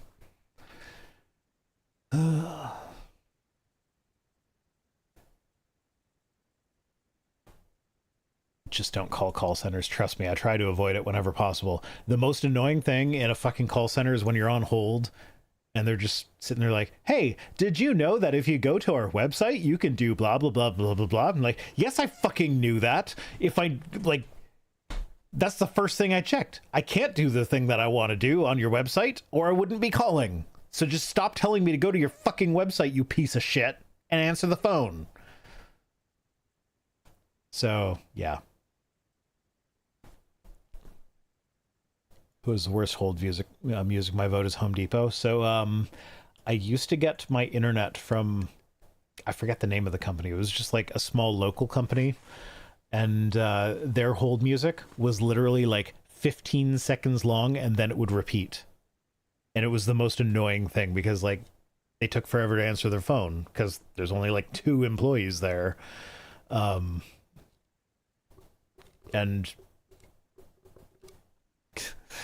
hey, Rhino, when Cirrus gets back, can you call him a dingle hopper? I'm about to go make dinner. Sure. Well, remember, I am going to, I'm going to start narrating a really disgusting shit-related thing that he could have been doing in the toilet when he puts his headphones back on so that he thinks that I will have kept that up the whole time he was gone. So yeah, I can work a dingle hopper into there because like dingle hopper is Little Mermaid for fork. So like it was such a rough shit that I had to dig it out with a dingle hopper. Something like that. And my partner's over here saying, can you just not? Please? Please don't do that. You're gross. Yeah, and so then he's going to have to dig the shit out with the dingle. Oh, hey, Cirrus, how are you doing? I wasn't narrating that disgusting shit you just took. That you had to dig out with a fork. Yeah, you were taking so long. You had to like get a fork up in there to pull it all out.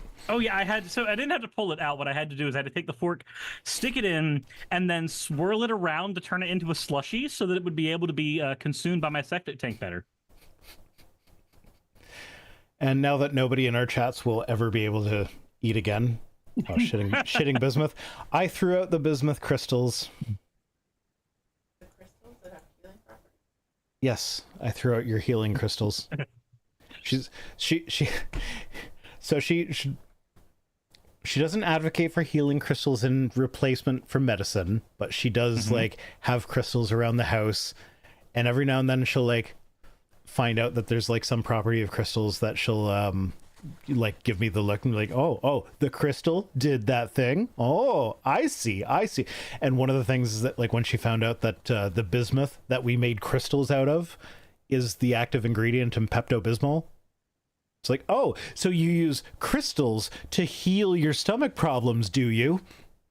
Yeah, but there's a difference between putting the crystal and digesting it versus rubbing it all over your temples. There's a little don't bit do of that a with difference. bismuth. Don't do that with bismuth. It's actually bad for you. Yeah, there's a huge difference between the two of those things. Mainly one of dosage. I need to OD on bismuth and calcium. That was like the one thing is that I was handling the bismuth without gloves on, and people in the audience were like, "Don't do that. You'll get so much." And it was like, yeah, I probably should have had the gloves on, but like I washed my hands right afterwards, and like I only stuck my face in the boiling bismuth liquid like twice. Anyway, so back to the news from Cirrus's shit. The New Hampshire Libertarian Party shares and deletes a post that suggests that assassinating Harris would be heroic. So if you didn't see this, the New Hampshire Libertarian Party made a post on Sunday before deleting it the same day, according to a screenshot shared by New Hampshire political journalist Colin Booth. And the screenshot or the tweet said, "Anyone who murders Kamala Harris would be an American hero." They then... You know, it's funny. The Libertarian Party, the party about all of the freedoms, is just sitting there going, murder, murder, murder, murder. Makes you wonder about libertarians in general.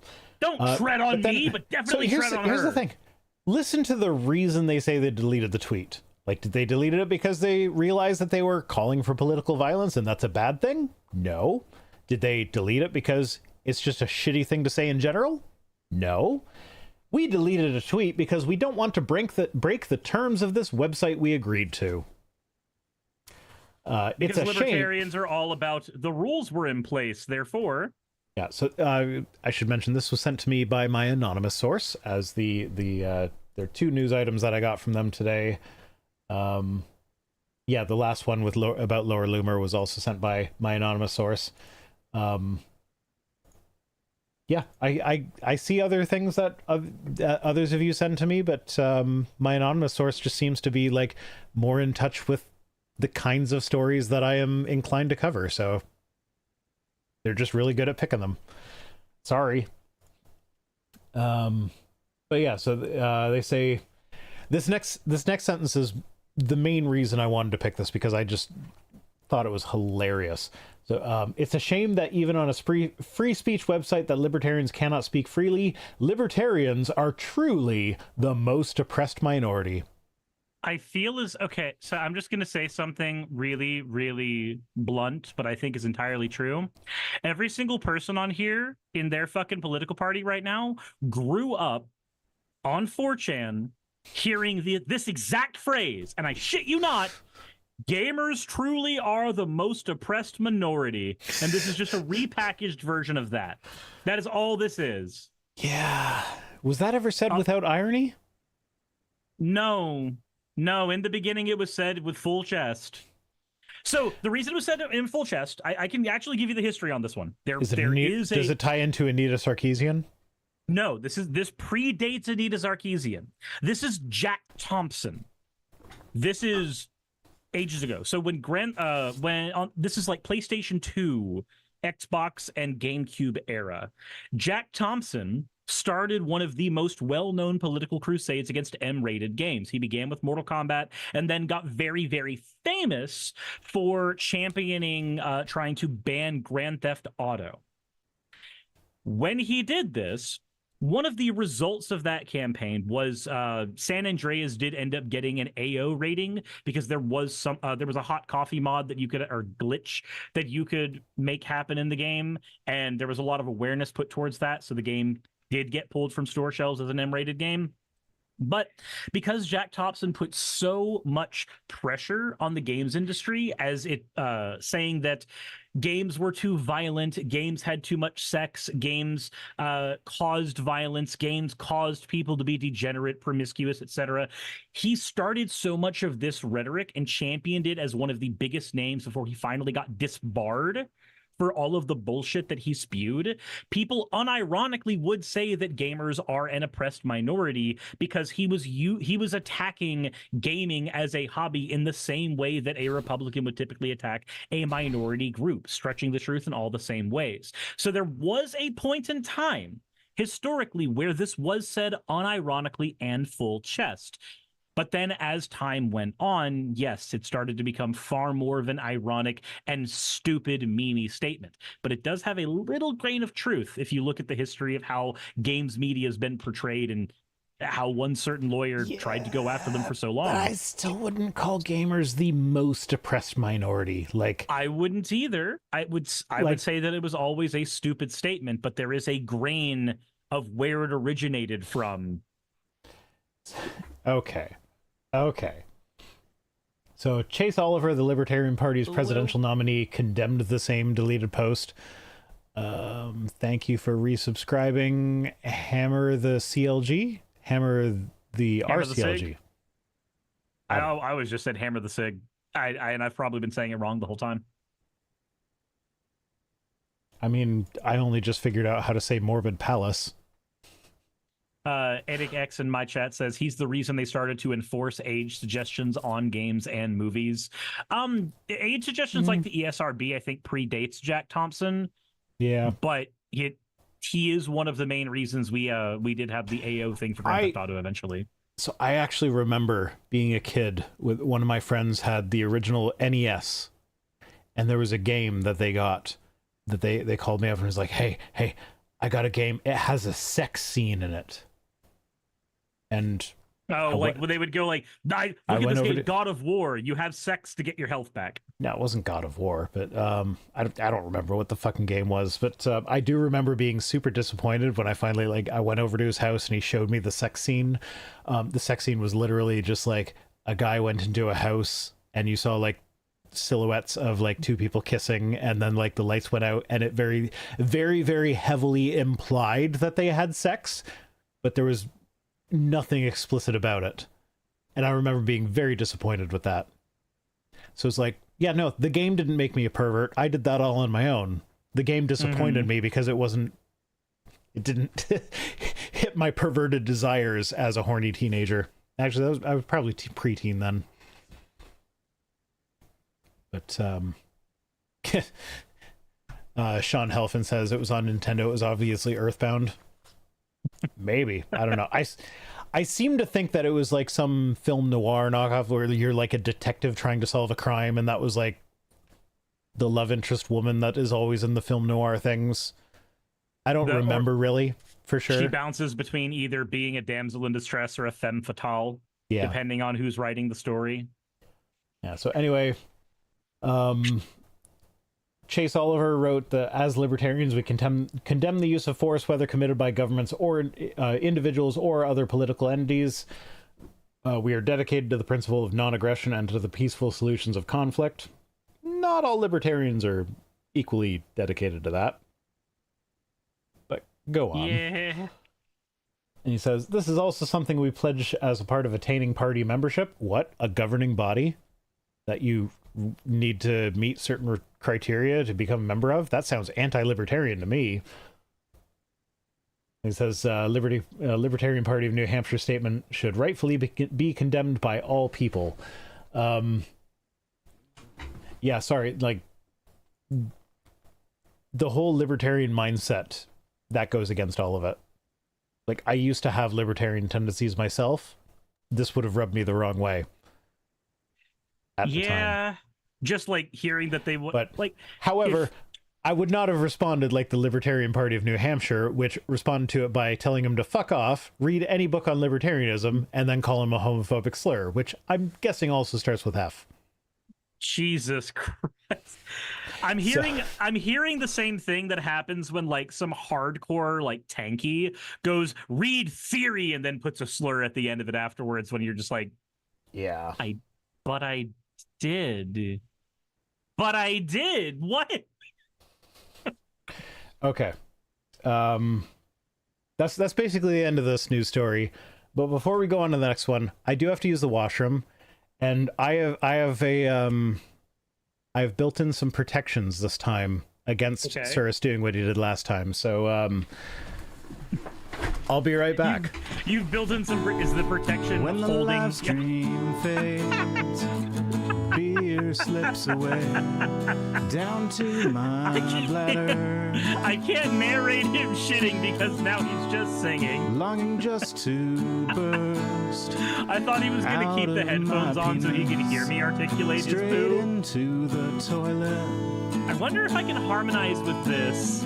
I will clean up if I splash, for splashing itself is not what you have required. You search much deeper within, right past number one. You're looking into my gut. I'm going Unironically, he back sings to well. the throne of ivory, and it's all about poo. He wrote his own bathroom It's all song. about poo. Jesus! I'm sorry, Lord, for the mess I've made here. When it's all about poo, it's all about poo. Jesus!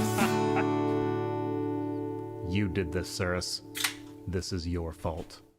Yeah, I will gladly take that. I will gladly take that.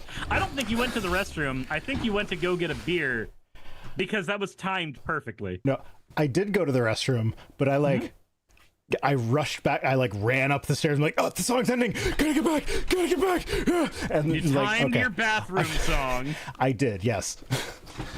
And that's why I have the wireless headphones today, so that I could time it. I am going. So, because of that, Rhino, I am going to write a parody of your bathroom song. But my bathroom song was already a parody. Perfect. Perfect. Eventually, this is going to be unrecognizable as even music. So, just think of what I went through to get that. Like, I had to hand my partner my phone and be like, hey, can you please record me sitting on the toilet going, Jesus, so that I can splice it into this song. I mean, I think as a fellow YouTuber, you might have forgotten for just a moment you have access to a tripod. No, because I threw out the shitty tripod that I took on vacation with me because I got mad, and that was literally my only other tripod, and I didn't feel like taking apart my teleprompter. You know, that's entirely fair. Yeah. I can't fault you for that at all.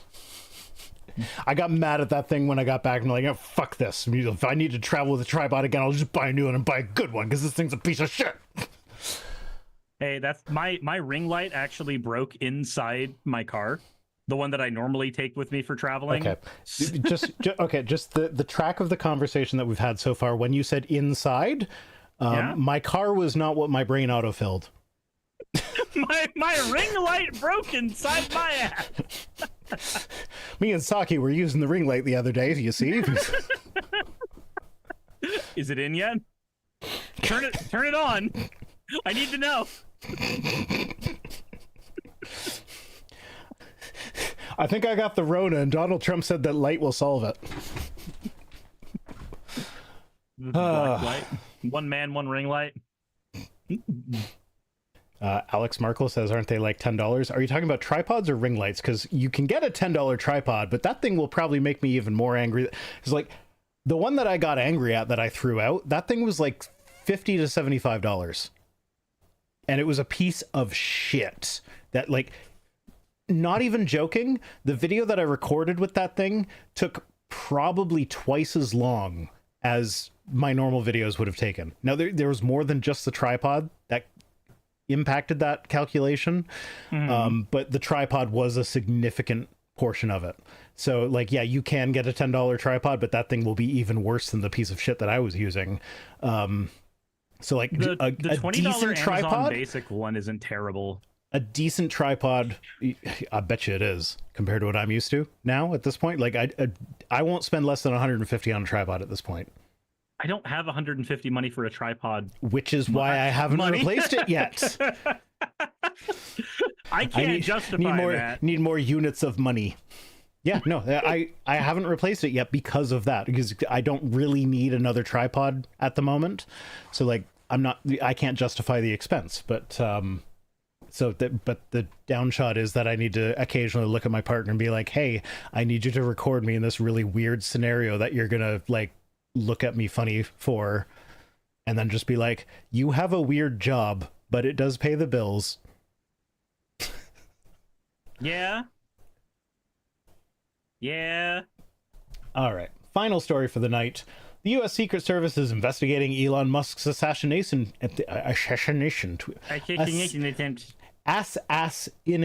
tweets about Kamala Harris. I can say Kamala, I can't say assassination.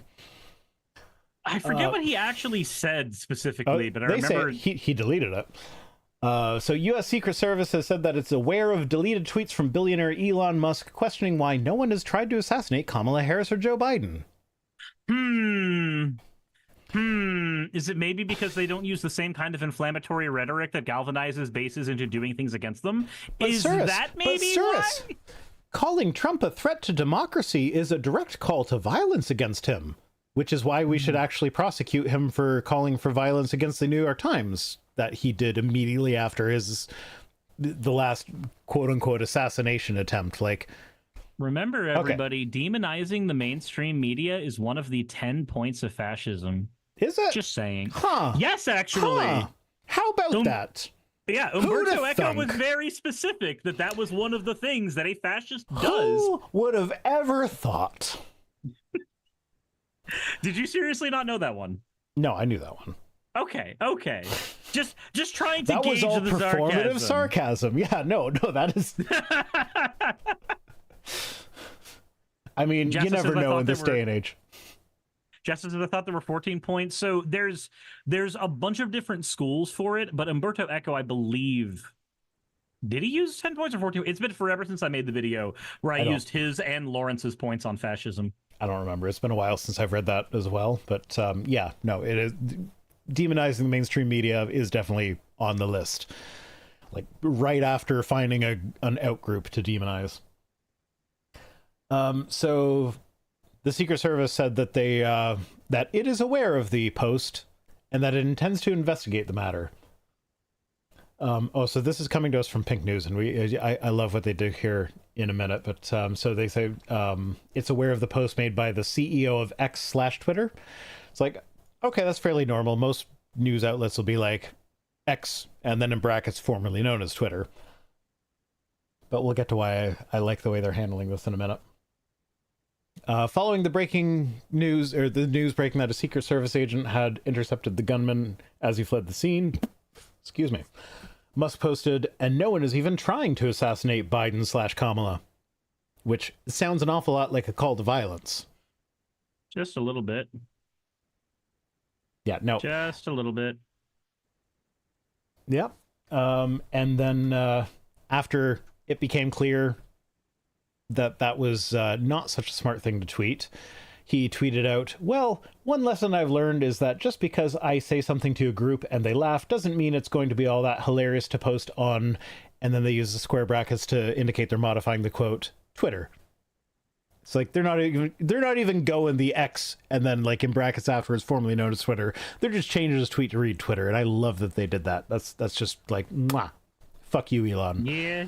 But like again, this is just like he said a thing to a room of people and they laughed because if they don't laugh at his bad jokes, he will probably fire them. And then he's like, oh, they thought that was funny. I will post this on Twitter. Ah, ha, ha. No, I will post this on X. Ha, ha, ha. And then he found out that, like, oh, no. They were laughing because I pay them to laugh. And then he tries to blame his misunderstanding that on, like, oh, well, it didn't translate well. He's like, no, that's not a funny thing to say either way. Maybe if, God, I don't think you ever watched Yu-Gi-Oh! Growing up, right?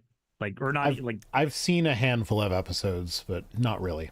So in the Yu-Gi-Oh! Movie, there's a moment where the anti-hero for the series, Seto Kaiba, gets in his private jet and starts to go to another person's private island to try to question them about something that's relevant to the plot.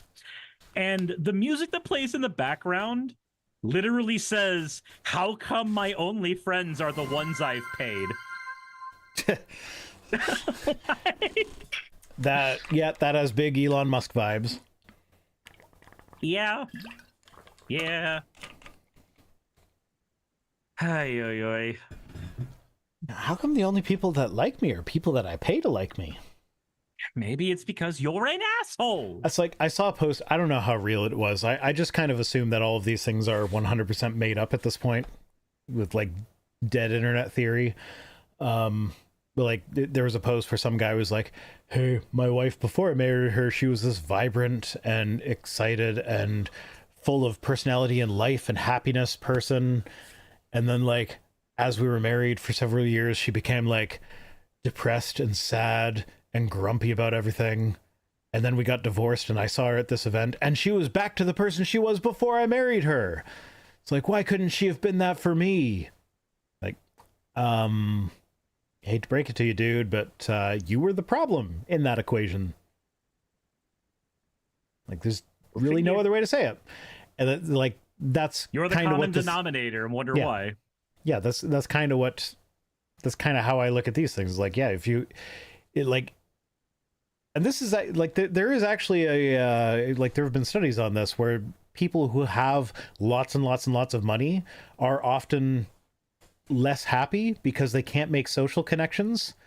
And it's not that they can't make the social connections, is that they have no way of knowing which social connections are genuine and which ones are, I have lots of money, so this person wants to hang around with me because I have lots of money, in the hopes that some of that will rub off or whatever. It's almost always best if you have access to a lot of money or a lot of capital and it is not a known thing. If you want to know who your friends are, then just say you went broke. You will very quickly figure out who is going to stand by you and who isn't. If somebody somehow stops checking in on you, stops talking to you, stops maintaining a friendship with you when you no longer have access to that money or capital, then you knew that they were a fair weather friend, that they were fake, and their only goal was to be there for your money. If they end up sticking around and they go, hey, you had it once, what can I do to help you? Do you need me to get your sandwich today? Like any of those things, maybe you've actually got a decent friend there. Who knows? So I'd have trouble with that because, like, even when I don't have a lot of money, my gut reaction when I'm like out to dinner with friends or whatever is still like, no, I got this. Like, yeah, I'm gonna regret. Like, I'm gonna regret saying I got this later, but I got this. Like, it is. Jassa says, "I wonder if Harlan Crow really likes Thomas." No, he doesn't. He likes what Thomas can do for him by ruling in his favor. Like, that's a strictly quid pro quo relationship. Anyway, Secret Service says, as a matter of practice, we do not comment on matters involving protective intelligence. Obviously, we can say, however, that Secret Service investigates all threats related to our protectees. And that's a threat. Like, how else are you going to read that? Like, ha ha ha, no one is even trying to assassinate Biden/Kamala. Wink, wink, nudge, nudge. If you know what I mean. If you know, you know. So, like, that's obviously a threat. Like, he can say that he meant it as a joke later, but, like, that's not how it comes across. So in a statement, Vice President Harris wrote that she was deeply disturbed about the latest incident and condemned political violence. She said, we all must do our part to ensure that this incident does not lead to more violence. I'm thankful that former President Trump is safe. I commend the U.S. Secret Service and law enforcement partners for their vigilance. Can you imagine Trump putting out a statement like that if somebody attempted to assassinate Joe Biden? No, I can't. I can imagine him staying silent or paying an intern, maybe not paying an intern, getting somebody else to write it on his behalf and then him copy pasting it. I can't even see that. I could see him, like, he would do what he considers to be something like that, but then he would immediately turn into, like, yeah, but he deserved it anyway, sort of thing. Like, I understand why someone would want to assassinate crooked Joe Biden, but this is not the way. That's not the way. Yeah, no, like, he'd do something like that. Like, it wouldn't just be like, yeah, no, we don't do political violence ever. Please don't do this. I'm happy that he's okay. Oh, whoa. Olivia Williams sent $6.99 and says, 150 persons in the chat, only 36 likes. People press like. So thanks for super chatting to press like. I'm really bad at asking for people to like my videos, but I guess everybody other people in the chat... Vice Rhino's content. He's a good YouTuber. There. I'll do it in the most obnoxious way possible. Like and subscribe for more bathroom songs. Because apparently we're going to have bathroom song wars now. Yeah, apparently. So the White House also condemned Musk's deleted tweet, calling it irresponsible rhetoric. A spokesperson for the White House said violence should only be condemned, never encouraged or joked about. This rhetoric is irresponsible. I disagree. I think it's okay to joke about violence. Like, we've, on a number of occasions, I've said something about the Trump near assassination thing, and you've been like, you know what didn't go through his head? A bullet. That's a joke about violence. I think that's fine. So, like, I wouldn't necessarily say we never joke about violence, but joking about violence in a way that encourages it, maybe not. Also, although I have done that on occasion too. If you want to say that you can't joke about violence, as much as I want to live in the world where I can agree with you, the United States military, one of the most known coping mechanisms for every person with PTSD out of the armed forces is incredibly dark humor, oftentimes talking about violence. Like, abuse victims deal with that too. Like, I have made people uncomfortable with my dark humor about the death of my wife. And my partner has joined me in that endeavor on occasion. Like, there was a financing person when I bought the car that I bought. That, like, you know, they need your details or whatever. And one of my details is I am a widower. And anytime somebody finds out about that, the socially appropriate thing to do is say, oh, I'm sorry for your loss. And I don't know what to do with that. So I'm just kind of like awkwardly fumbling around or whatever, and my partner just kind of looks at me and like, yeah, well, I'm not. And I think that's hilarious. And she thinks that's hilarious. And the person that we're sitting in there doing the financing with, we kind of both got the vibes that, like, she has that same dark sense of humor where she also thought it was hilarious, but she's in a public facing job where she can't, like, let us know that she thinks that's hilarious just in case. And, like, it's a coping mechanism. Yeah, it's a way. Like, that kind of dark humor, that kind of cynicism, a lot of times it may be very off-putting to some people, but you never know when somebody's doing that solely because that is the thing that allows them to get up and go in the morning. One of the doctors, when it became apparent that my wife was dead, and, like, she was still on the life support thing, is it like they kept her on it for a few days so, like, her brothers could come down from Montreal and everything and say their goodbyes or whatever. But, like, after it was, like, apparent that she was, like, she's not coming back, there's no recovery from this, I then, like, was doing dark humor stuff with, like, I don't think he was a doctor, he was, like, one of the people that deals with people in that situation, and he just, like, he rolled with it and was like, yeah, no, everybody, like, there are lots of people that cope with this sort of thing that way. It's like, okay, so I'm not a weirdo. And I'm not going to give the specifics because, like, it might be too dark for even us, Cirrus. You think? Yeah.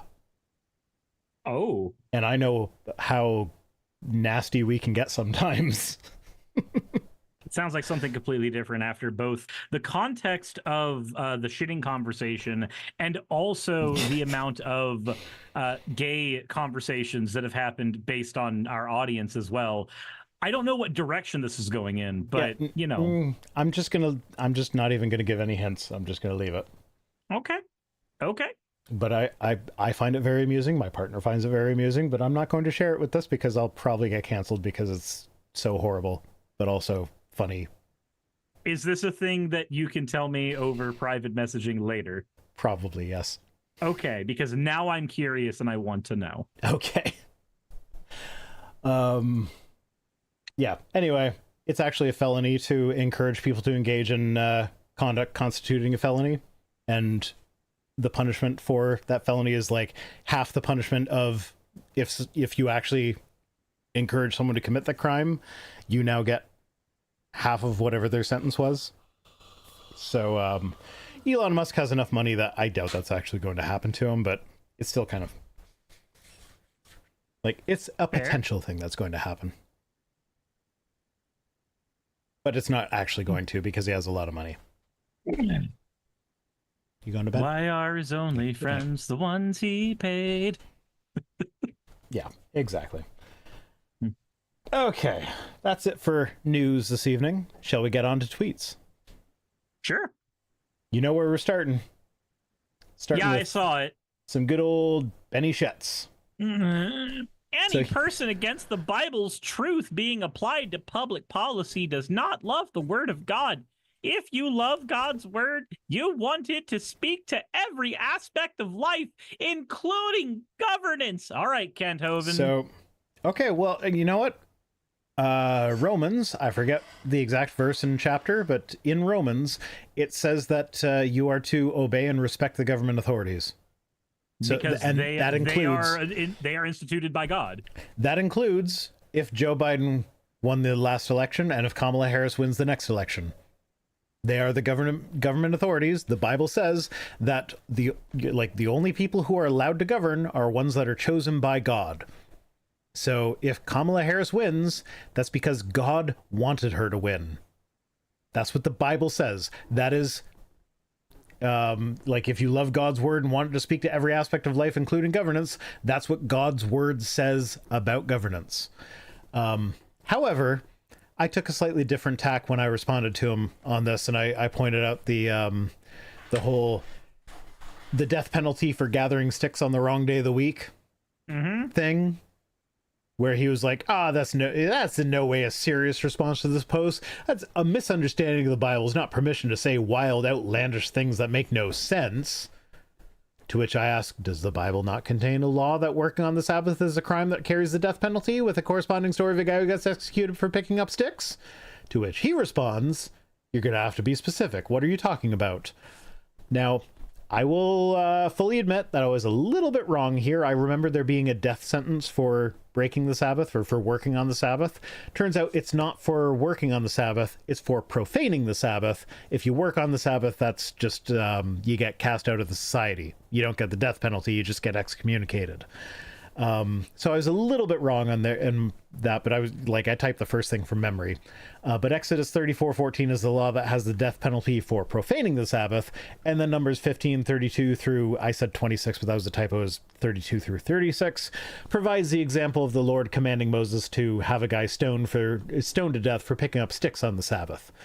So yeah, no, I was not exaggerating. I was not misunderstanding. It's very clear. The Lord said to Moses, stone this guy to death for picking up sticks on the Sabbath.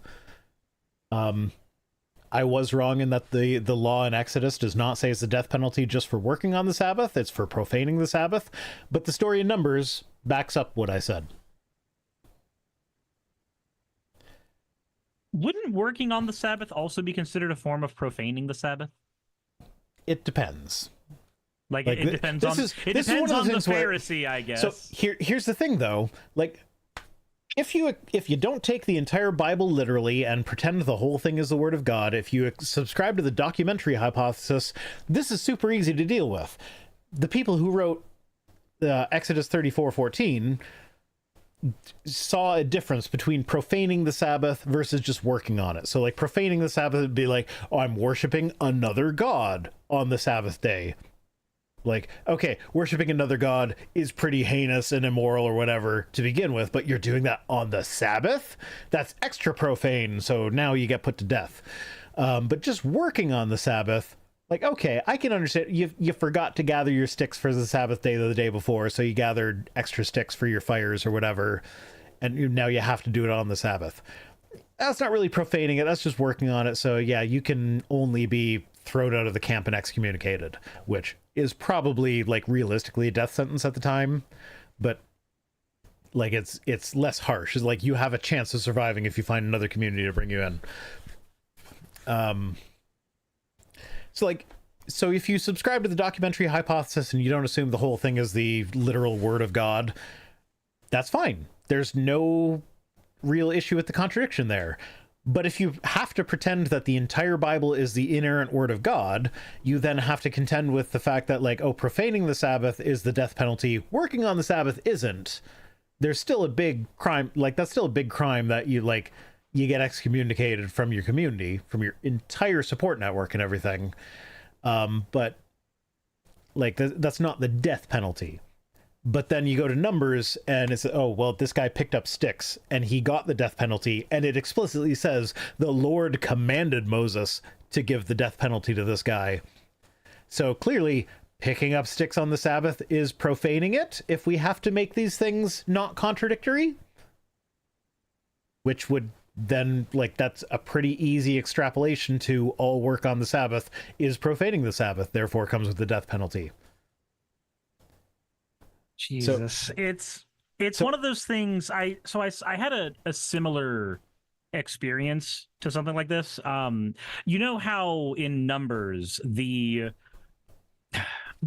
abortion potion is given, and the specific line in the Bible is it will cause her to rot out from the thigh. But that parlance back then specifically meant it was a euphemism. It was a euphemism for a miscarriage.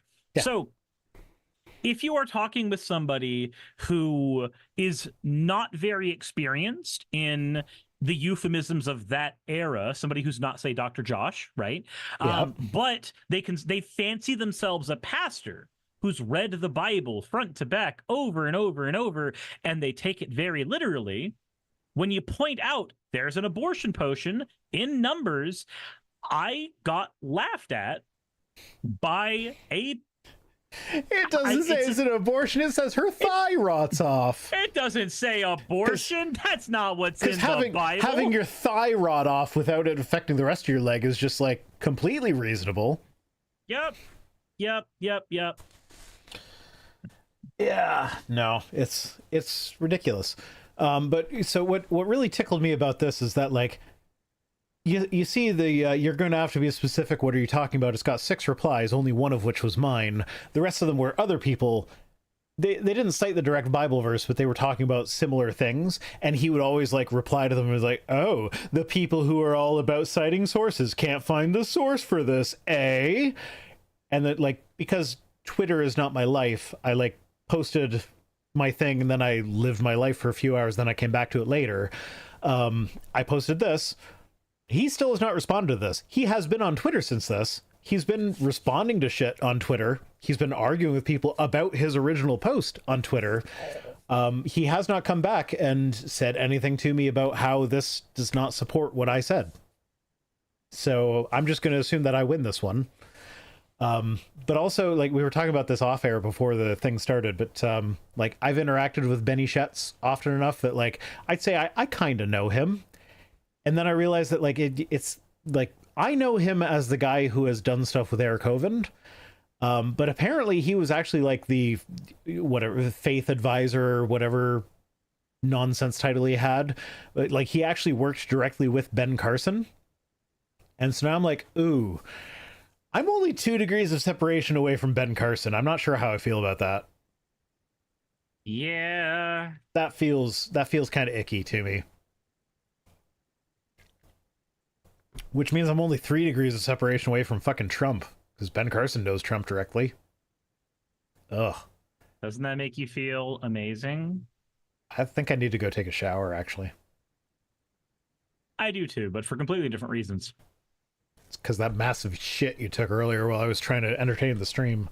That was one reason. The other one is that I played a lot of Pokemon Go today, and I should probably go wash off because sweat is gross. So on a related note, I have a bidet. And I'd really like for that bidet company to sponsor my channel because I'd love to advertise for them because they're fucking great. So, God like, fucking damn it, Lunar Muse! I just saw it. I had the activity completely covered up by a notepad document because I'm doing something on monitor 3. Fucking balls! Lunar Muse, thank you for redeeming 50,000 once channel points for an woo. Now go get under a rock and crush yourself. Small beans, little babies.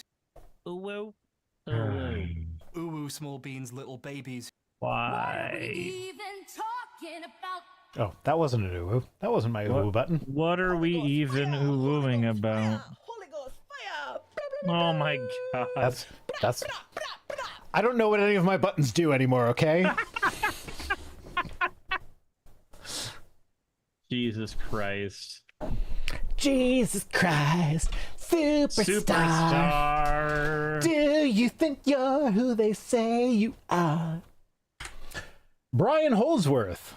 He retweeted Senator Chris Larson, who says, if you don't like gay marriage, don't get gay married. If you don't like gender affirming care, don't have any. If you don't believe in abortion, don't get one. If you don't think your kids should read certain books, stop them.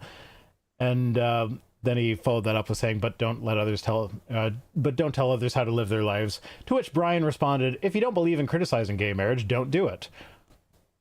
But don't tell others how to live their lives. So here's the thing about that. if you don't believe in gay marriage, don't get one. That's, hey, this is a choice that I'm making for myself that affects nobody else except for myself. Whether or not you marry a guy or a girl. To say, hey, we should make it illegal for guys to marry guys, that is now taking your personal preference and imposing it on other people. All of the things that Senator Chris Larson posted are you taking your personal preference and imposing it on other people. So if you don't believe in criticizing gay marriage, that is you imposing your preferences on other people. Now, this is the tolerance of paradox thing all over again. It's, if somebody is saying it's bad to be a black person in the United States, not saying something about that is to tolerate that intolerance. The end result of that is fewer black people in the United States. You're just giving the bigot the rule. That's so all the equivalent here would be if Brian Holdsworth had retweeted that saying, oh, if you don't believe in like being a black person in the United States, just don't be a black person in the United States. Yet do you realize how you don't have a choice about your skin color? It's the same thing with sexuality. You don't get a choice in that. That's just who you are. Abortion, that is a choice, but it's a choice related to bodily autonomy. Like, that's the one that I could see being the most debatable here, because technically that, like, if you consider the fetus a person, you could say that that affects another person. However, this is where you get that whole, like, if somebody like knocked you out and you wake up and now you're attached to like a world famous violinist or whatever, and if you disconnect yourself, argument. If you disconnect yourself from them, they will die because they require your blood or whatever to survive. It's like that. Like, no, you get the right to your bodily autonomy. Like, you don't have to submit yourself to being an incubator for someone else, no matter what. And that's even if you consider the fetus to be a person, but which it's not. Like, the parts of the brain that contain personhood don't even begin to develop until the 3rd trimester. And a very good argument could be made that they're not developed enough to actually contain personhood until well after the baby is born. Now, that is not to say that after a baby is born, it's okay to kill it because it doesn't have the personhood thing, because at that point, it is not taking up another person's body. It is not requiring the use of another person's body to survive. It is now its own person, even if it doesn't have the capacity to contain personhood. But before it has the capacity to contain personhood and it is using another person's body, at that point, it's just like, it's just cut and dried. It's using another person's body. It doesn't matter whether it contains personhood or not. It doesn't have the right to demand that another person support it biologically. Correct. So, no, you don't get to do this whole, if you don't believe in criticizing it, don't say anything for the people who want to criticize it. Like, no, we don't. You don't get to do that. You don't get to do that. The people who get to have this conversation are the people criticizing it and the people who they are criticizing. The people who they are criticizing get to go, hey, we want to live our lives. And the people who are criticizing it get to give arguments for why they should be allowed to criticize it. You don't get to go, you can't criticize us for criticizing it. You don't get to pass the buck once more. Also, I am just going to mention here that Brian Holdsworth, in a video that I responded to fairly recently, he explicitly said that white people are better than black people at some things, and they're more attractive than black people, and they're like whatever. Like, he tried to play it off as like, yeah, even though white people are better than black people, we're all made in the image of God, so we should still all love each other. Yep. But it was like, and I was completely taken aback by that. Like, I was shocked. Like it's fairly reasonable. He's like, a piece of shit. In my videos, it is fairly reasonable to assume that, like, I know what's coming. So, like, when I say, like, oh, I wonder if blah, blah, blah, blah is going to happen, and then blah, blah, blah, blah happens. Like, yeah, I saw that in advance and I scripted it because I knew that it was coming that way. But sometimes, like, well, most of the time, I actually don't watch the video all the way through. Like, I watch it far enough to find out whether or not it would be good to respond to. Like, whether or not this is something that, like, lends itself to response. But then, like, I'll script the rest of it blind, and I hate changing my script after the fact. So, like, if I get something wrong in a prediction or whatever, I'll just make excuses for it later rather than actually going back and changing my entire script from that point on. So like in that video when Brian came out and was like, yeah, some people are more attractive than black people, my response to that was like legitimate, like, I had no fucking idea that it was going here. That's fucking gross, Brian. Come on. Come the fuck on, you piece of shit. Did you really just use scientific racism to justify your whole thing? And it's a video on slavery too, where he's like, yeah, no, we shouldn't use slavery because we're all made in the image of God. It's not because one race isn't superior to the others because, yeah, white people are better. It's because we're all made in the image of God that we shouldn't do slavery. It's like, oh, that's disgusting, Brian. Yeah. Come on, you piece of shit. So, yeah, Brian's a piece of shit is the main. Yeah, no, he's just a shithead. He's just a shithead. But like he's so good at using sophistry and pretending like he knows what he's talking about, philosophically speaking, and like confusing the issue that like he can kind of hide it. But like, no, he's just a piece of shit. And like he just had a baby too, so like I feel bad for his baby for being born in that household. Yeah, any child that grows up with Brian as as their father figure is going to end up taking on whatever bigotries he has right now. So PragerU did a video about a Hasbro employee that had to leave the company. Their contract wasn't renewed because they decided to go to Project Veritas and whine about anti-racism stuff that was being told to him in his workplace.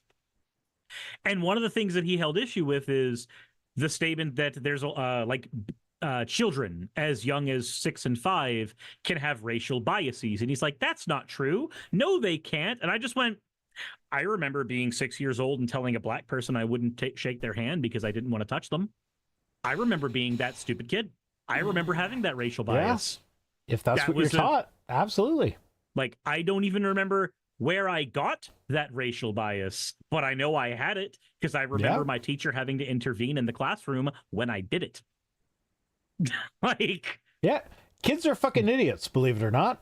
And they pick up shit like this from their parents, from their peers, from their peers' parents. Mm-hmm. And they just, like, if someone that they see as an authority figure believes a thing, they are hardwired, like, evolution has hardwired them to believe the authority figures in their lives because that, generally speaking, has been best for survival. But, like, the authority figures are not always correct. It's the same thing that we find out when we do elevator experiments for social conditioning. If 9 people in the elevator turn to the left-hand side, eventually the one person who's there has a high likelihood of turning to the left-hand side. Yeah, because it'll feel awkward not doing it. Yeah.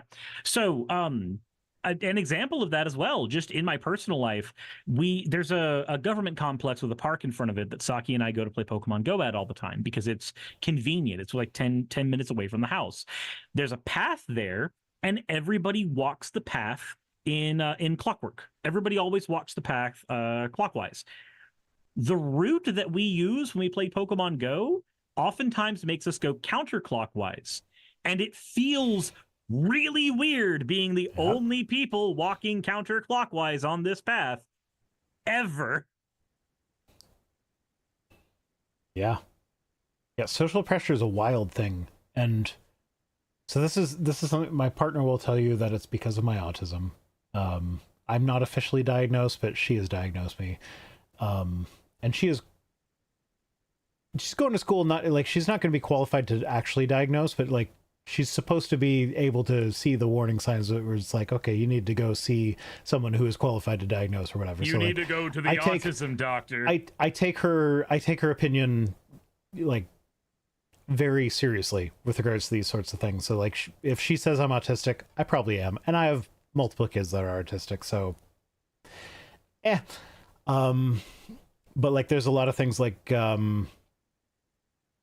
I've recently had an interaction with someone where it's like, I am urgently trying to do this thing that I am trying to do, and I have an urgent deadline, and you are now calling me, and instead of just saying the thing that you need to say, you are instead like making small talk and be like, oh, hey, how are you doing? How is your day? How is the weather? I'm like, the weather is the fucking weather, man. Like, you know that I am in a crunch here. You know that, and I have shit to do. I have limited time to do it. You want me to get this shit done. Why are you talking to me about the weather? Why are you asking me how my day was? Just fucking tell me what you need to tell me and get on.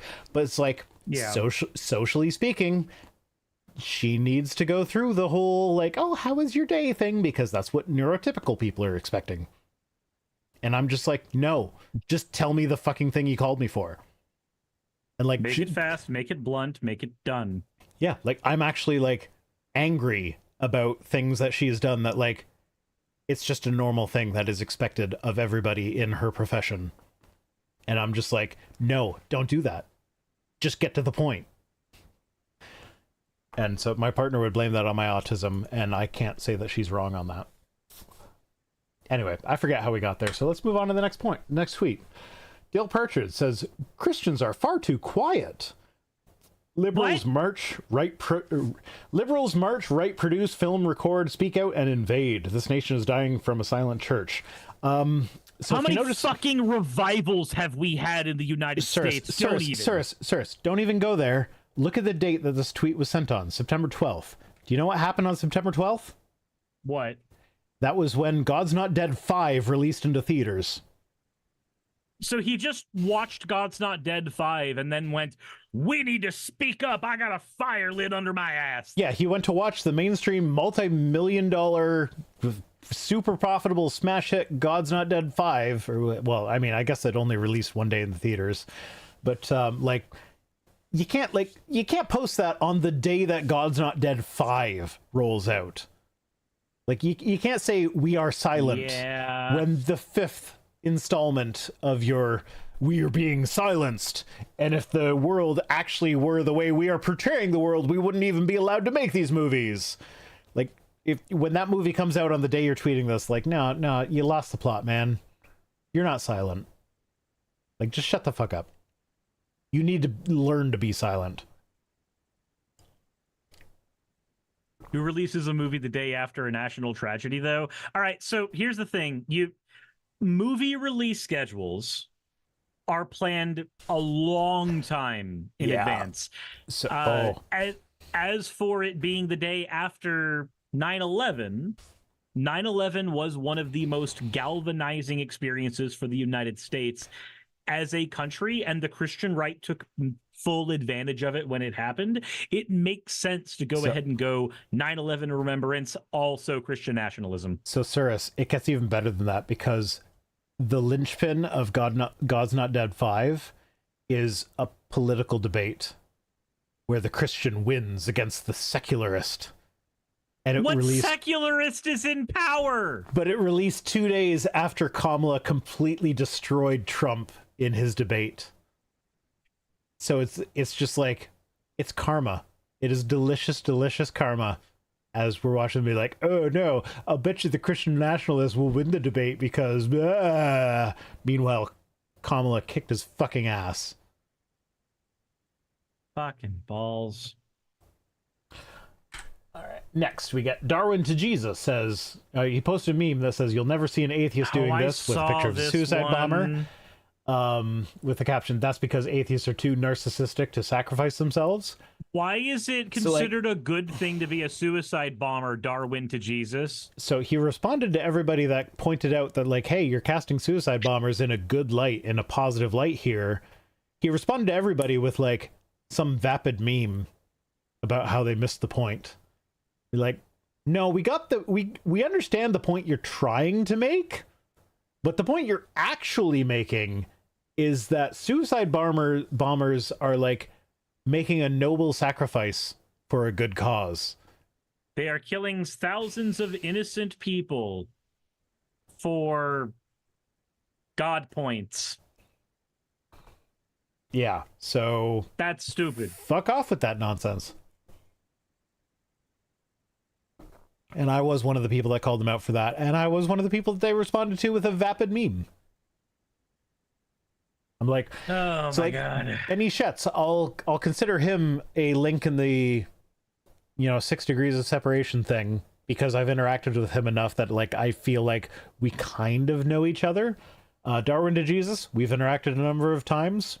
I do not consider them to be a link in that chain because the only thing that they ever respond with is vapid memes. So make of that what you will. Benny Schetz is more serious than this person. Oh, Elon Musk. Did you see this? No, I actually didn't see this one. He posted a poem, and I assume this is written by Grok because it is so fucking terrible. Like, just poetically speaking. I'm not a poet, but I can appreciate good poetry. This is not good poetry. He says, atheism left an empty space. Secular religion took its place, but left the people in despair. Childless hedonism sans care. Maybe religion's not so bad to keep you from being sad. So the only purpose of religion in Elon Musk's mind is to make people happier? I mean, it certainly does a better job of that than he does, I guess, but... I mean, I'm a lot happier now than I was when I was religious. And to be honest, a good chunk of that is because I make enough money on my atheist YouTube channel that, like, money's not a concern, but it's not as much of a concern as it was when I didn't have an atheist YouTube channel. Like, I make better money at this than I did at the minimum wage jobs that I had before this. Mm-hmm. So, yeah, like, money can't buy happiness, but lack of money causes not happiness. There once was a Musk who lived in Nantucket. But hey, as long as we're comparing poetic ability, I do have to pee, so I'll let you watch that video again. God damn it. When the live stream fades, beer slips away down to my bladder, longing just to burst out of my penis straight into the toilet. I will clean up if I splash, for splashing itself is not what you have required. You search much deeper within, right past number one. You're looking into my gut. I'm going back to the throne of ivory, and it's all about poo. It's all about poo. Jesus! I'm sorry, Lord, for the mess I've made here. When it's all about poo, it's all about poo. Jesus! You did this, Cyrus. This is your fault. Gideon says, ever imagine your life would lead to this point? So remember that when I started doing YouTube, like really, really early on, before I made any money off of it, Vice Rhino was one of the channels I watched. This is a person who, in a very real way, was an inspiration to me as I was starting out on YouTube. I didn't expect that I would end up making this person make a song about taking a dump. Yeah, so you can tell that was the real BRP because I didn't quite make it back in time for the end. But yeah, so who's a better poet, me or Elon Musk? Realistically, that was Grok. I think you've definitely got him beat. So here's the thing. Well, I actually workshopped that with my partner for a little bit. I was like, hey, we need to do like a toilet themed diss track of Cyrus. Like, let's see if ChatGPT can help with this. And we're like, let's like have it go to like the cadence of a worship song or something, and we could record that, and it would be a fun little thing. Yeah, no, none of the large language models have any idea what cadence is, what syllables are, how to match something to actual music or whatever. It's just garbage. Like, none of them could fucking do it. So I had to do that I actually wrote that whole thing by myself. So that reminds me. Not that I'm saying I was actually any good at the poetry of it, but you did beat Elon Musk in the poetry battle. And well, I was better than AI, and I guarantee he used AI for this shit. So similar experience. There's a video. This is a spoiler for something coming out on the Magic the Gathering channel. I asked ChatGPT to build me a magic deck for one of my favorite commanders, Dina Soulsteeper. So, not only is a commander deck exactly 99 cards, no more, no less, and not only is a commander deck only allowed to contain the colors of the commander at the front, ChatGPT made me a 65 card deck in more colors than Dina can support. Dina can only support black and green, and it added a bunch of white cards in there as well. ChatGPT has no idea how the fuck to do anything. No. Jasper Proxy says, buy yourself with Heidi. So here's the thing. I kind of workshopped it with Heidi while we were using ChatGPT, but then I was just like, nope, this is garbage. I'll figure something else out later. And then I didn't do that with Heidi. I did that by myself. So like when I had her record me on the toilet going, Jesus, that was actually a surprise to her. She did not know that I had done that. And like, I actually recorded the song on a different, like last week sometime. So like, she had no idea that that's what I did. And she just like, when I actually put the whole thing together and showed her the finished product, she just kind of looked at me and shook her head and didn't say anything. It was like, living through that disappointment was worth making you guys listen to that twice. Yeah. Sakura says, here's a question though. What would that deck have done? So the only way that the deck could have, the deck actually had only cards that worked really well for Dina. If only she could cast white cards. Okay. Next tweet. Ian Yeager, I think, says, breaking, thousands of veterans across the country have announced that they are offering to protect Donald Trump as a private security going forward. So, like, I know this is fake news. It's like, the source that he cited for this was another tweet of someone saying that exact same thing. But, like, I kind of wish this were true, because I really want to see all the dive rolls that we would get from this actually happening. Because, like, this would not be the best of the vets. This would be, like, SEAL team, or no, Meal Team 6 and whatever they say, gravy. What's the one that they use gravy for? I forget. I don't know. It's Meal Team 6 and gravy, the Gravy SEALs. So like, it would be those people. It wouldn't be the people that have actually kept themselves in shape and are actually competent at the job. It'd be the guys that like play paintball once a year and still think they're the shit. And they'd be doing dive rolls and hurting themselves. And it would be so fun to watch. So I kind of wish this were true, but I know it's not. Welcome to the Gravy SEALs, everyone. Also, if a bunch of veterans say that they will protect Donald Trump, we've seen this same thing happen with like school shootings, where people go like, oh, well, what about all these veterans that want to protect the schools? Like, they have the ability to do that right now. They can just go and do that, but a lot of them aren't going to go unless we start paying them to do that. So unless Trump's going to pay for a private security team made up of vets, this ain't happening. And I don't see him willing to do that. Plow King thinks my song is definitely a number 2. I think this last time it was a number 1. You think you get to number 2 on the charts? It got to number 1 this last time. Yeah. Okay, so David from this is a context tweet. This isn't the one that I make fun of. He says, the upsetting things said by Trump and Vance are not true. The upsetting things about Trump and Vance are true. Trump really did mount a violent coup against the Constitution. He and his relatives really did take bribes in office, including from foreign governments. He really was helped into power by Russian espionage agencies. He really did steal secret documents from the U.S. government after his election defeat. And Vance really did, and by his own admission, intentionally create stories for political advantage that put residents of his state at risk of physical harm. That's all true. Those are all real things that happened. They are very well documented.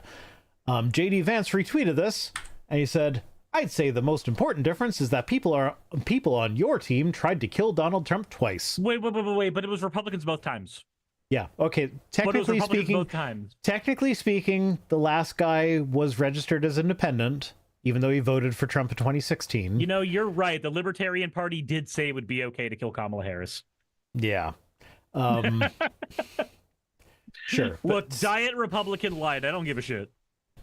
Yeah, but like here's the like, okay, did you see that shit where like they were saying like, oh, Trump narrowly avoided death in the second one? Meanwhile, if you actually read the facts, like the guy never had eyes on him. He was just like hiding in a bush with a gun, and Trump never even got close to him. He never even got a shot off. Like the whole reason the assassin, the attempted assassin from the second one is even being put on trial right now is for gun crimes, because he owned a gun as a felon and he filed the serial number off of it, both of which are crimes. So like it's gun restrictions that Republicans would do away with that are the only things that are keeping him in jail right now. Like, yeah, I'm sure at some point they will collect enough information to get him on conspiracy for assassination or whatever. But currently, no. But like currently, like, no, that's going to be an investigation that takes time. Right now, all they have on him are gun crimes. So like having gun regulations is a good thing, believe it or not. Nate 51576 says, look up smegma. I know what smegma is. I am not looking that up, especially not on stream. I know what smegma is. It tastes gross. It's the reason you masturbate in the shower. It's the best way to scrub it off. You got to make sure that it goes somewhere else. Scrub it off. Scrub it off. Speaking of Taylor Swift, I'm sure she's going to love that association. So I once read a book. Oh, really? So there was an author that as a kid, I loved his books and I thought they were great. As an adult, I've read a couple of them again and was like, oh, this guy was misogynistic as fuck and like super problematic and everything. But like, I loved his books as a kid. My mother loved his books and she recommended them to me and was like, okay, yeah, no, this is a thing that my Christian mother has gotten me into. So sure, why not? It's got to be good, right? Teramo 10 has already guessed where I'm going with this. So that says something. He once wrote a pornographic book, an erotic book that, like, as an adult, I was like, hey, I'm into erotic things. I will give this a try. I'll see what, like, maybe it's a sexy book that, like, I liked his writing in fantasy or whatever. So I'll give his erotic work a try. The entire premise of the book was this guy had the nastiest dick cheese. Smegma. That's what smegma is for those of you who don't know. It's dick cheese. He had the nastiest dick cheese that like you could not clean it off or whatever, but it cured all STIs. So he had dick cheese that cured STIs, so he could have sex with anyone, and not only would he not get the STI, the person he had sex with would be cured. And that was the premise of the book. And like I guess someone like took his dick from him to cure STIs or whatever, so like for that magical property or whatever. And so it was about him like trying all these different types of dicks that he found on different planets or whatever, and eventually he realized that like, no, I just want my actual STI curing smegma ridden original dick back. I want my wiener back. That was the whole fucking book, and it was like the most disgusting thing ever. And it was categorized as erotic. I'm like, who is reading this book and masturbating to it? I don't understand that. God, I love smegma. Yeah, no, like no, how? What? No. And Fennec the Rabbit says, do not do this again. Do you want me to tell you about the sequel to the Smegma book? The title of that book is The Magic Fart. Do you want me to get into the No, I actually can't get into the sequel because I never read it because the first one was so bad. But the title is The Magic Fart. So just guess where he went with that, because I don't know, and I ain't gonna find out. I don't want to know. Hellbound Hillbilly says, who? Maybe JD Vance. Maybe. Who knows? Anyway, he says, no, sir, don't say that out loud. I don't remember how reading a JD Vance tweet got us onto the topic of smegma, but it feels appropriate. Look, there's currently porn that was thrown into my Discord server of me sitting on a toilet with a skibbity toilet head getting shoved through my ass, and it slimed me, so I am transparent in it, so you can see the head up my ass all the way into my belly. So, all I'm saying is, there is nothing on the internet that can corrupt me further anymore. Y'all have won. As someone who actually wants to see that now, mostly out of curiosity, like, I'm not going to masturbate to it. Probably. I'm not going to promise, but probably not going to. I can still say the Smegma thing was passed. But however, I will say, like, I don't know how we got there from JD Vance. I don't remember. But when I think of, like, if I think of what Smegma would be if it would be a person, it is JD Vance. So that does track. I am still here. I just had to close my camera for just a second. Nothing to do with because we turned him on so much he just has to rub one out real quick. But we're in the middle of the stream, so he like, you know, he doesn't want to get the stream taken down, so he has to black it out while he rubs it out. You got, look, it's built up. If I don't do it now, I'm gonna explode. There's too much Smegma. He's got to scrub it. I have to. Oh, what have we become, sirs? What the fuck have we become? This is disgusting. Let's move on. Let's move on. Representative Mike Collins. Why haven't you stopped it? Representative Mike Collins, who is a Republican, says this was the night of the debate. I assume before Trump said he didn't want a second debate, says, you want to know who won? Find out who refused to do a second debate. And Clueless Expert, thank you for the hats off. Yeah, no, because he's a Republican. I assume this came before Trump refused to do a second debate. And Kamala was being like, hey, yeah, debate me again. I'd love to. Yeah. Like, if you refuse to do a debate, that is an admission that you either don't have the time, and you're in a presidential campaign, so you have the time. This is your job now. Yeah. You either don't have the time or you don't have the confidence. Now, for me, I don't do debates anymore because I don't have that confidence. My memory is not that great. I know for a fact that I don't do very well on a debate stage. That's just something that I learned about myself over time, and I'm comfortable with that. Trump, on the other hand, is confident that he's the best debater of all time, and he'll tell you that all of the is he confident about that though? That all of the debate, no, he'll tell you that all of the debate pros say that he did perfect. He will tell you he's confident about that, but is he actually confident about that? I'm gonna say no, judging by him refusing to do the debate. He projects confidence about it because he's a con man. That is his job. That's been what his job has been for a very long time. So let me rephrase that to he projects confidence about this, even though he himself is certainly the least confident guy out there when it comes to this. He lacks both confidence and competence.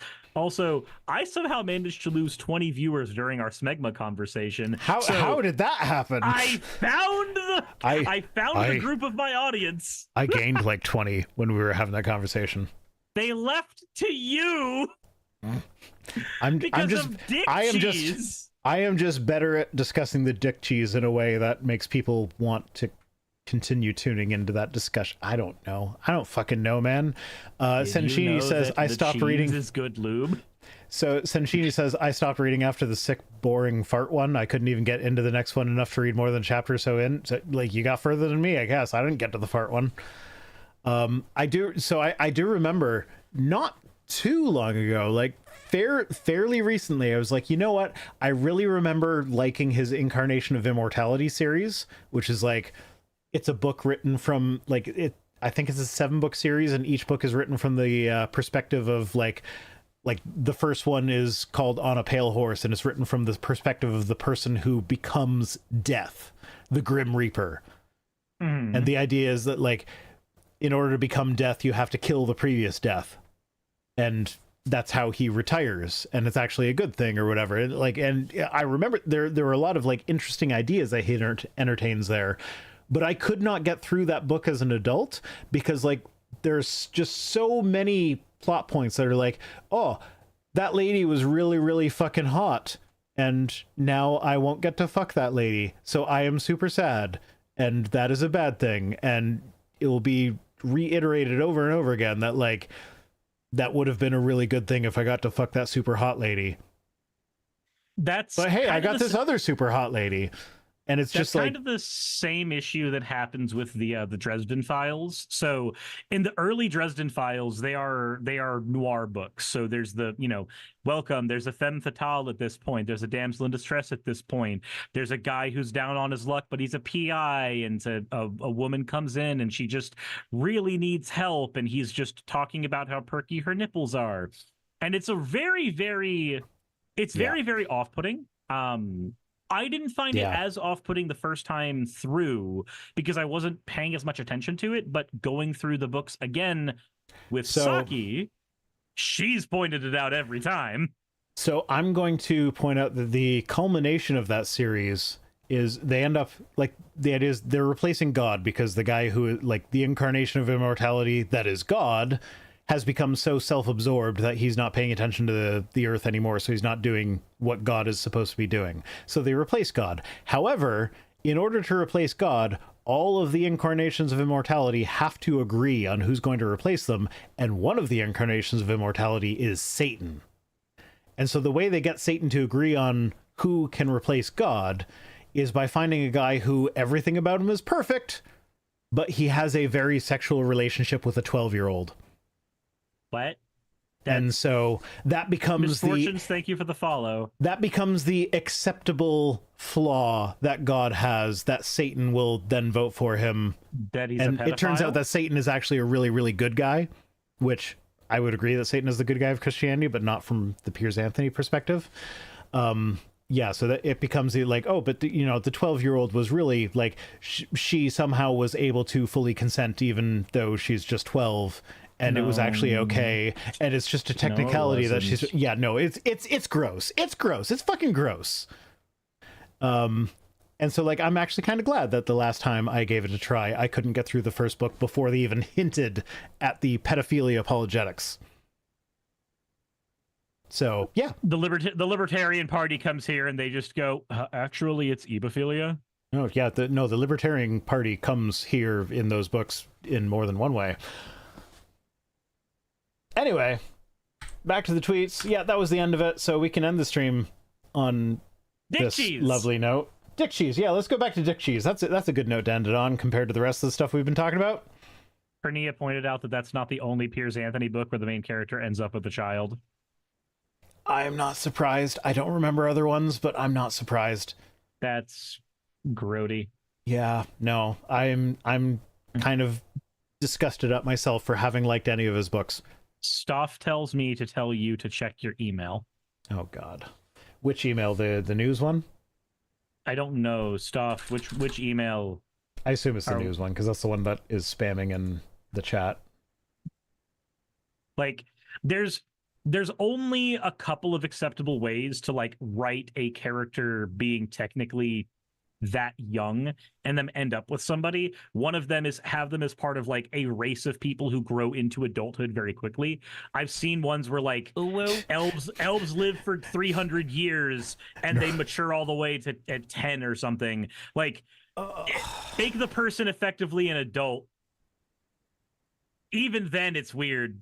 Neuromdoput says, you guys are terrible. Why are you my favorites? No, you know who's terrible? Is Piers Anthony is fucking terrible. Stoff, if there's an email that you sent me, then I'm just curious, why the fuck as an author would you sit there and go, yes, a child, that's the love interest? I don't know. There's just so much wrong with Piers Anthony books that it's just weird. Stoff sent me the art. I'm not seeing the art in my... Okay, so I thought for a second that maybe Stoff was my anonymous source because I've gotten like 4 new emails from them during the stream. But like none of them have an attachment. So maybe it's my other email that I don't necessarily Stoff make says no, public? the other one. The other one where you commissioned Stoff. Oh, did I commission you for something at some point? I'm sure I did. Because I love your art.